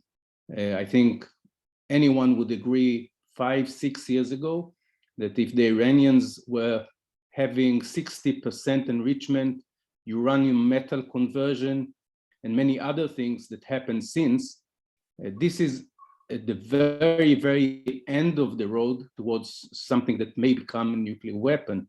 I do agree the decision was not made, but many small decisions had been made And we all should realize that we may be few days from the Iranians declaring that they are about to start enriching to 90%. It's in their court, and they may be doing that, and there are many excuses for them, like nuclear propulsion that they declared about long ago. They could do that, and it's only their decision. And I think J Street and everybody should also engage in the question of what will we do if the Iranians in a week or two from now, or maybe 3 months from now, will start enriching to 90%. And we all should remember that as soon as they have, I don't know, 2 significant quantities of enriched uranium to 90%, these are like 60 kilos. You can put them in a backpack, it would be a bit heavy. It's not radioactive, and you can take them anywhere to a safe or a clandestine place. And by then it may be too late to do anything in terms of bombing anything or doing anything. So we should address this question. It's a pressing question. It's not very convenient to any of us, but we should address it, and we should be speaking about that because it's coming very soon. At least it's probably coming very soon. And in that case, I think there should be also not only carrots, but also sticks. One of the most meaningful sticks that I think still can be applied, and not in terms of economic pressure, but we all know the Iranians are or were in a breach of the NPT because we all know they did have a weapon program, at least till 2004. It was a very good diplomatic move to ignore that for a while and get to the JCPOA. But if the Iranians are not coming back to the JCPOA, I think the international community, or at least the EU3 and the US, could put back the pressure on the possible military dimensions of the Iranian program. We gave them the benefit of ignoring it. We don't have to keep it that way. So I think there should be a combination of sticks, and we should be much more realistic about the very, very difficult point in which we're at the moment. Thank you. I hope I wasn't too long. No, not at all. Thank you so much, Yoav. Eric, did you want to get in? Go. Thank you. I'm Eric, the Government Relations Director for One Without War, probably one of the peskier NGOs in the room. So I apologize to anybody. I wanted to revisit the conversation about a WMD-free region with some cautionary questions to consider. Yeah, it is an important option to consider. It would be far and away the most stable. I think it would be more stable to sell to Congress. It would be the most stable arrangements. It would remove the US as the primary sort of security guarantor a bit, or the one that has to negotiate primarily for the security of the GCC states and for denuclearization in the region. But it really is contingent in my mind on both US administration's appetite and willingness to pursue policy continuity across administrations, and also the commitment of the GCC states themselves.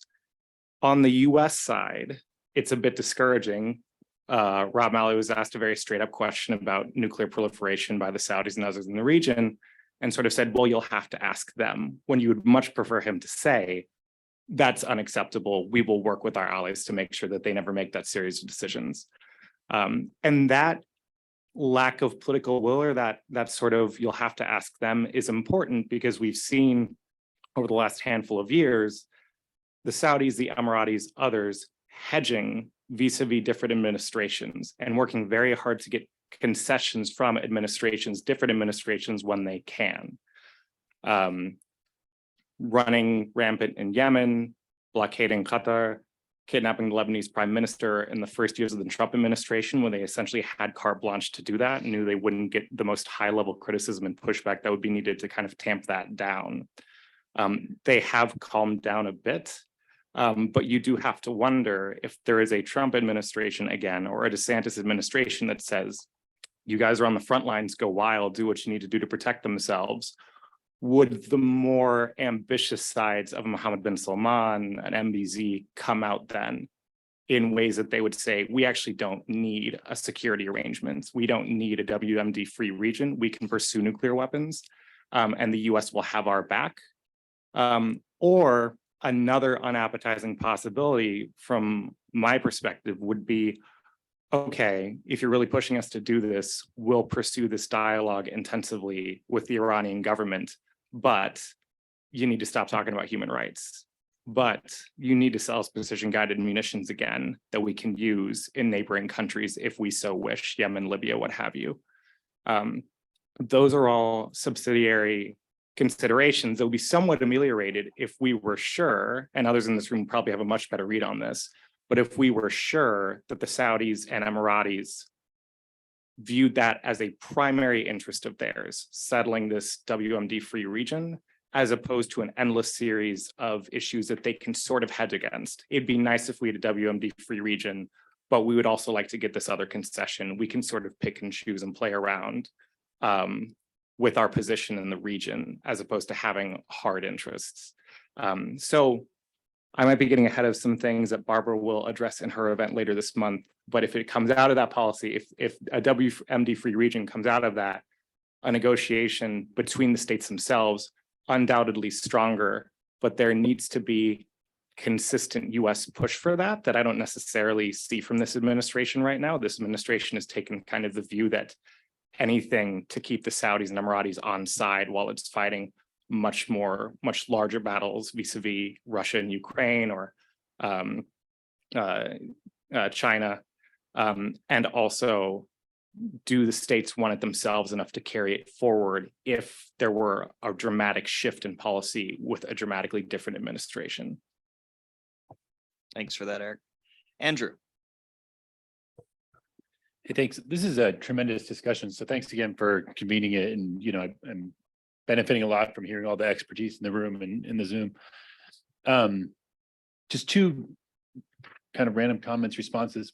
First, I am a little uncomfortable that we're not spending enough time talking about the protests and the aspirations of Iranians for fundamental rights.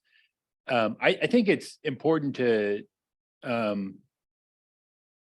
center our solidarity with those protesters, even at the same time that we acknowledge the limitations in our ability to really move, to really support or achieve their goals, just by the nature of we have more tools, we have more influence to work with in allied countries than we do in adversarial ones. I think that's something we bump up to in a lot of countries, and I think it's valuable for all of us to acknowledge our sympathy and solidarity for the protesters, and at the same time the limitations on our ability to do much there. And leaving aside the question of whether linkage is valuable or problematic, which I defer to all the folks that have much more expertise in the ins and outs of negotiations and how to achieve these, but just wanted to say that. The other thing I wanted to throw out is I think we're framing I think we could strengthen the way we frame our goals a little bit. So often when we're talking about foreign policy goals, and we look around and we find there's not enough support from the American public for different objectives. I think part of it is because we're talking in process terms instead of outcomes that people care about. There's two driving outcomes that we're really focused on here. We're naming one of them, which is to get Iran's nuclear program back in the box. That's one. The other is we're trying to keep American families from having to go to war. And I think we need to start there as an objective. And it helps us do the other thing, which I think we often fail to do, which is attack the other guys. That hawkish dude who's on Fox, he doesn't care about your family. He's very willing to beat his chest and yell nasty things and to score political points, and your family's going to go to war. Your family's going to suffer the economic fallout. And I think we don't necessarily have all the tools and capacity we want to go out and deliver that message the way we'd all prefer. But I think it starts by naming the policy objectives that we're after. And one of those is, keep regular American families from having to go to war that we don't need to. Thanks. I think we might have, this is a two finger, or Barbara, go ahead. Yeah, I think we actually have help from the Trump wing of the Republican Party, or the Trump Party, or whatever you want to call it, which is very anti-war and very anti-intervention overseas. So, the only thing I agree with Tucker Carlson on is that he doesn't want to go to war with Iran. I mean, he doesn't, and he's made that very clear, and he actually was quite helpful in keeping the Trump administration from attacking Iran when they shot down that American UAV in the summer of 2019. You remember? Bolton wrote about it in his book. So I think the anti-war argument is a very strong argument, and it's one that we would have really bipartisan support for. And we should use it more often than we do in connection with Iran. On the human rights thing too, I wrote a paper, I don't know if you saw it, but more than half of it was about how we can support the aspirations of the Iranian people. And it used the analogy of the old Soviet Union and so on. We can do both. We absolutely can do both, and we must do both. I just, on the anti-war thing, I don't necessarily want Matt Gaetz support, but he and Tucker Carlson are responding to something, which is they're seeking more working class support from Right. voters. Right. That support is there to be had. Right. Part of the way you go after that is you recognize there are elites that talk a lot in DC and they do not care about your family. Yeah, absolutely. Thanks for that. Tom. Thanks. Two more points, one about Russia and one about P5 connected with each other. In the category of how you can bribe Iranians with their own money, how much money has Russia spent buying drones from Iran? I'm willing to bet it's $1 billion or less, but could be corrected.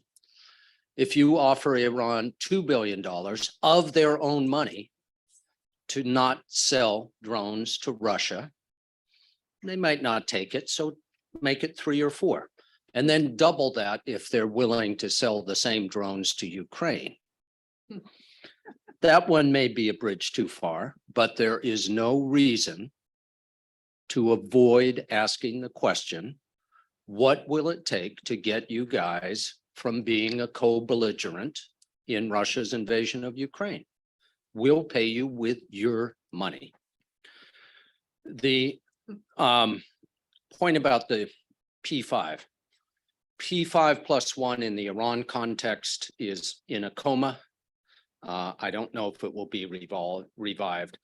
P5, by the way, in a non-proliferation disarmament context is still alive, still breathing, not quite on life support. And that's important. But I think there's another potential question here that gets really complex, but I think is worth thinking through, which is to say, if JCPOA is on ice or not an actual question for today, or not going to be the format of a future agreement, then why not change the negotiating format? You might still want to invite China, but there are very good reasons not to invite Russia. There are good reasons to replace Russia with the GCC or 1 or 2 GCC members. This would in some way support the current US narrative on Russia that they are not a reliable partner on anything. I know some of my colleagues in the arms control community would say, and I understand this point, even at the first invasion of Ukraine in 2014, the Obama administration explicitly said no business as usual, except for these specific areas, including New START, Syria chemical weapons, and the JCPOA. And if you make a big announcement today or in the next few months that we're going to proceed on Iran, but without any Russian help, that further complicates a task that I believe is necessary, which is getting back to arms control discussions with Russia. But on balance, if we want to get something done with Iran, I don't think Russia will be more good than harm in such a process. So the possibility of a either explicitly or implicitly letting the P5+1 go away and having a different negotiating team with the Iranians, to me, is worth considering. Interesting. Thanks so much, Tom. That's sure. The Iranians won't talk to the US directly, and they won't even engage unless it's in another forum that gives them whatever internal cover. So if we want to move the Russians out, I think the way to do it is to think of another forum that they're not in, whether that's the G8, the G20, or something like that. Because that would then make it attractive to the Iranians. That would make them feel like some degree of legitimization, etc. But anything that they're already kind of opposed to, they don't like the creation of the GCC, they think that was a creation against them, etc., is not likely going to work. Thanks, Trita. Esther. Thanks, everyone. My name's Esther. I'm with Foreign Policy for America. Admittedly, my background is a little bit more North Korea, but I wanted to raise actually North Korea in this context. I know the group has some varying opinions about linkages, but I do think it's worth, as we talk about how to address the current Iran challenge, to zoom out a little bit and look at the lay of land on these various arms control issues and non-proliferation issues. And and sorry, Mr. Countryman, for maybe putting a little bit more criticism on the administration, but raise some frustration with the lack of progress in multiple buckets that I think are related: Iran, North Korea, and now New START with Russia, and maybe making that linkage a little bit more prominent. I know a lot of people have been talking about what is the future of arms control. But I think that's a really important issue to draw on. And I think the relevance of the North Korea situation too is something that John has mentioned about, are we making enough unilateral steps to get the other party to come to yes? And it seems to me a common problem that we're not taking more proactive or taking more diplomatic risk. And I acknowledge that there's a lot of there are understandable constraints to that, but as a collective, I think it's worth thinking through how all of these challenges relate to each other and how we can better find commonalities and trends in them that will not just address one, but will hopefully offer lessons for multiple issues. Thanks. Thanks so much, Esther. Tom. Well, thanks, Esther, but I disagree. The arms control challenges with Russia, Iran, and North Korea are so different that I don't think there is a unifying thread, whether it is administration, timidity, or political constraints in Washington, that tie the three of them together. I don't have any criticism of the way the US has handled New START, for example. They've replied exactly correctly to Putin's latest threat, which is very different than what we have with Iran. So just as you shouldn't try to put every issue in about Iran into one box, I don't think you can fit three different shaped problems into a single rectangular box here.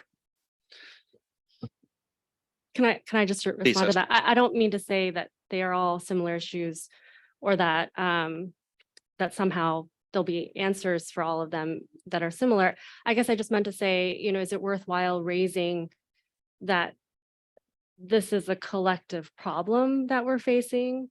And that way to raise the concern that this is not what happens on Iran, what happens on North Korea, what happens on Russia has huge implications for each other, I think. And just to raise the concern of what it's doing to our broader arms control non-proliferation regime. So yeah, just trying to drive that point home. Thanks, Esther. Okay, Ollie. Thank you. A few reactions. First, on this question of compartmentalization. Again, I don't think I'm breaking any news here, but we are unable to deliver limited sanctions relief, period. We're not able to give Iran or any other country, I think North Koreans have learned a lot of the JCPOA experience, limited sanctions relief. Even the $7 billion, if you see the amount of work that is going into trying to get this money moved. And by the way, let me add one more point here, which is important for everybody to know. This money is coming with a lot of strings attached. It is only going to be used for humanitarian trade, food and medicine, right? And if we say we're standing with the Iranian people, we should not be opposed to the Iranian people having access to food and medicine. But that limits our options in terms of diplomacy, our inability to deliver on sanctions relief, because it appears that it's 0 and 1 or 100. It's really, there are not a lot of shades in between. And I've said this to John privately as well, that the 25% idea, it will be wonderful. But for instance, if we want to give Iran relief on petrochemicals, it has to come with financial relief as well, so that they can repatriate the revenue. It has to come with insurance, reinsurance, transportation.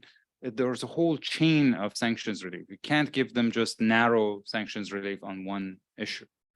And that's a structural problem we have with our sanctions. It's not just the case of Iran. It's a general problem, but it's a major problem because it really limits the utility of this tool as a tool of statecraft. Second, I just had conversations with the Iranians in the past few weeks, and we've discussed all of these different format issues. In their view, there is either direct Iran-US talks, which, by the way, again, I'm not breaking any confidentiality here. It's been reported in the press. There is now a direct channel between Rob and the Iranian ambassador at the UN. So there's either a direct channel or the P5+1 or something bigger. The Iranians are not going to, as Trita said, put the Russians aside. It's one of the only reliable big power partners that they have. They're not going to alienate Russia. Third, on Andrew's point about human rights, and I want to say this as someone with Iranian heritage. To be honest with you, first of all, the US has very limited credibility because of the double standards, right? I mean, last year, I think in one day, the Saudis executed more than 80 people. Our collective reaction to execution of a single individual in Iran is really incomparable to the meager reaction to execution of 80 people in one day in Saudi Arabia. And you're right, we have more leverage with our allies, but we're also more reluctant to use it. So it's a credibility problem, number one. Number two, Iranian people came to the streets to ask for two main things: end of isolation and removal of pressure on them. They asked for a normal life. How do we support them? By isolating them more and subjecting them to more pressure. So I'm not sure there is a limit to how far the US can go to actually be constructive. And some of the ideas that we've been working and pushing the administration to do, for instance, allowing Iranians here to send back remittances to their families, because this is the money that goes into the pocket of ordinary Iranians. Again, faces the same difficulties that I talked about in terms of the more significant sanctions relief. That our machinery is made to move only in one direction, which is it's a screw that only moves in one direction, and that's by tightening the pressure.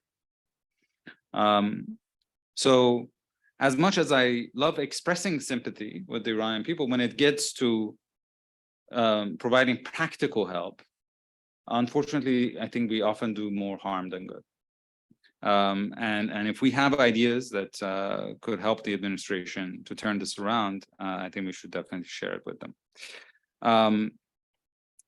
Finally, on the question of military competition, I want to say one thing that I think people often overlook, and that's the fact that we say the hawks in this country want military confrontation. Some Iran's adversaries in the region want military confrontation. we also forget that there is a very strong constituency inside Iran that wants a military confrontation, and that's the Revolutionary Guards, at least a faction within the Revolutionary Guards, because the most important question internally in Iran is none of the things we've discussed in the past 2 hours. It's a question of succession. And at the time of pivotal change in Iran, a military confrontation can give the military the upper hand and can allow them, under circumstances that the clerical establishment has completely lost its legitimacy, to basically push them aside and take over.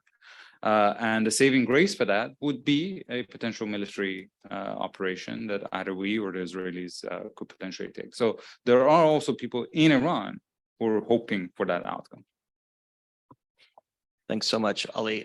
We have about 15 minutes left in the discussion. I've got, I think, 3 folks in the queue: Tom Kalina, Monica, and then Stephen Miles. Just want to make sure I got everyone. If you haven't had a chance to speak yet, don't hesitate to let me know that you'd like to do so.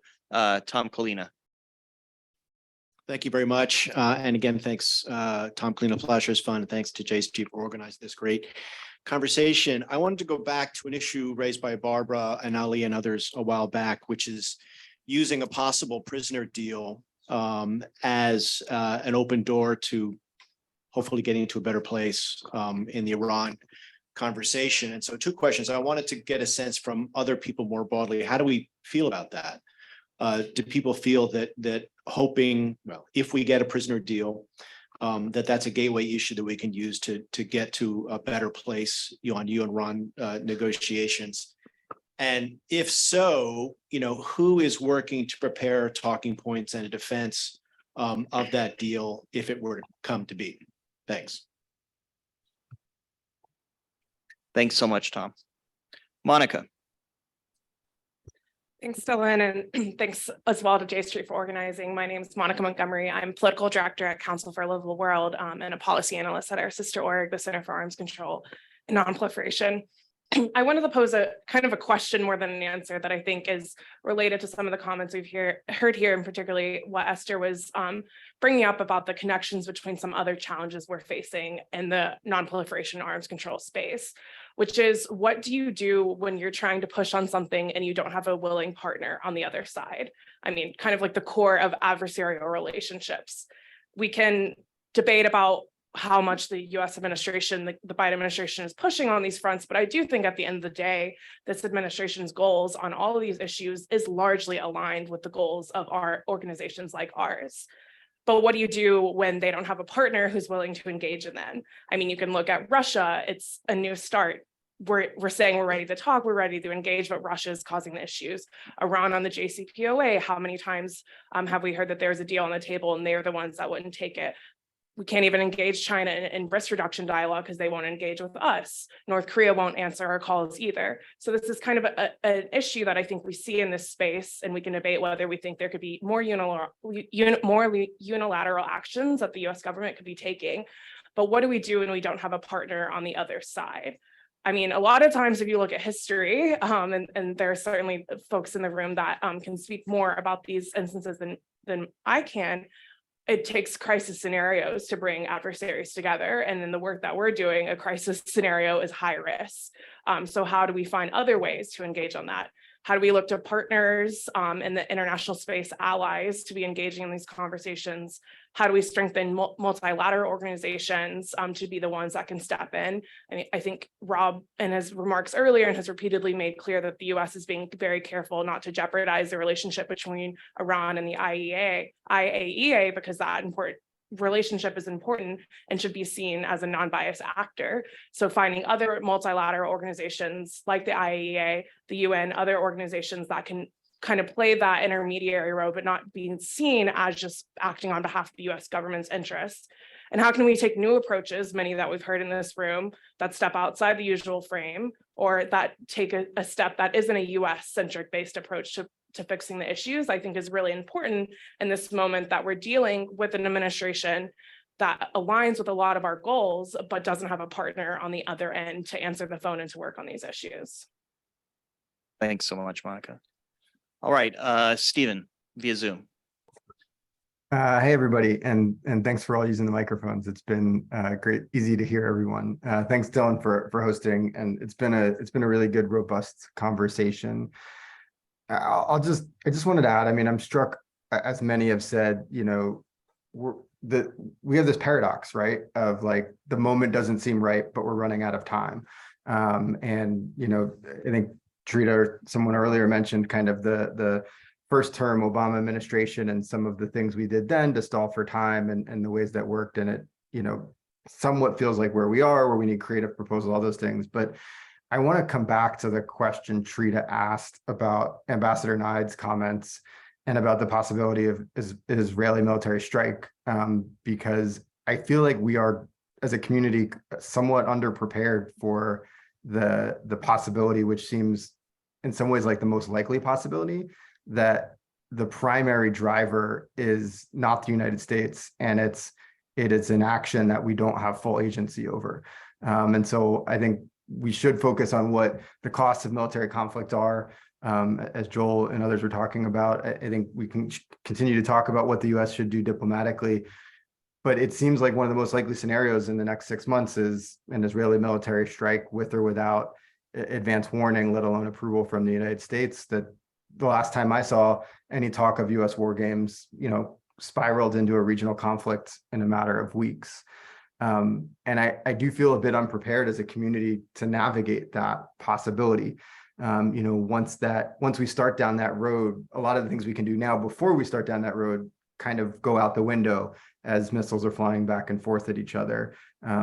Given the intersections that folks have been talking about of how this intersects with other foreign policy crises at the moment, some of the options that might have been available don't seem very available anymore. And it gets really complex really quick. And I think it's a larger fear in my mind than I think I've felt like it was discussed in the room today. And maybe I'm an outlier here, but it just feels like an incredibly likely scenario that we are somewhat unprepared for, but seems to be racing towards us.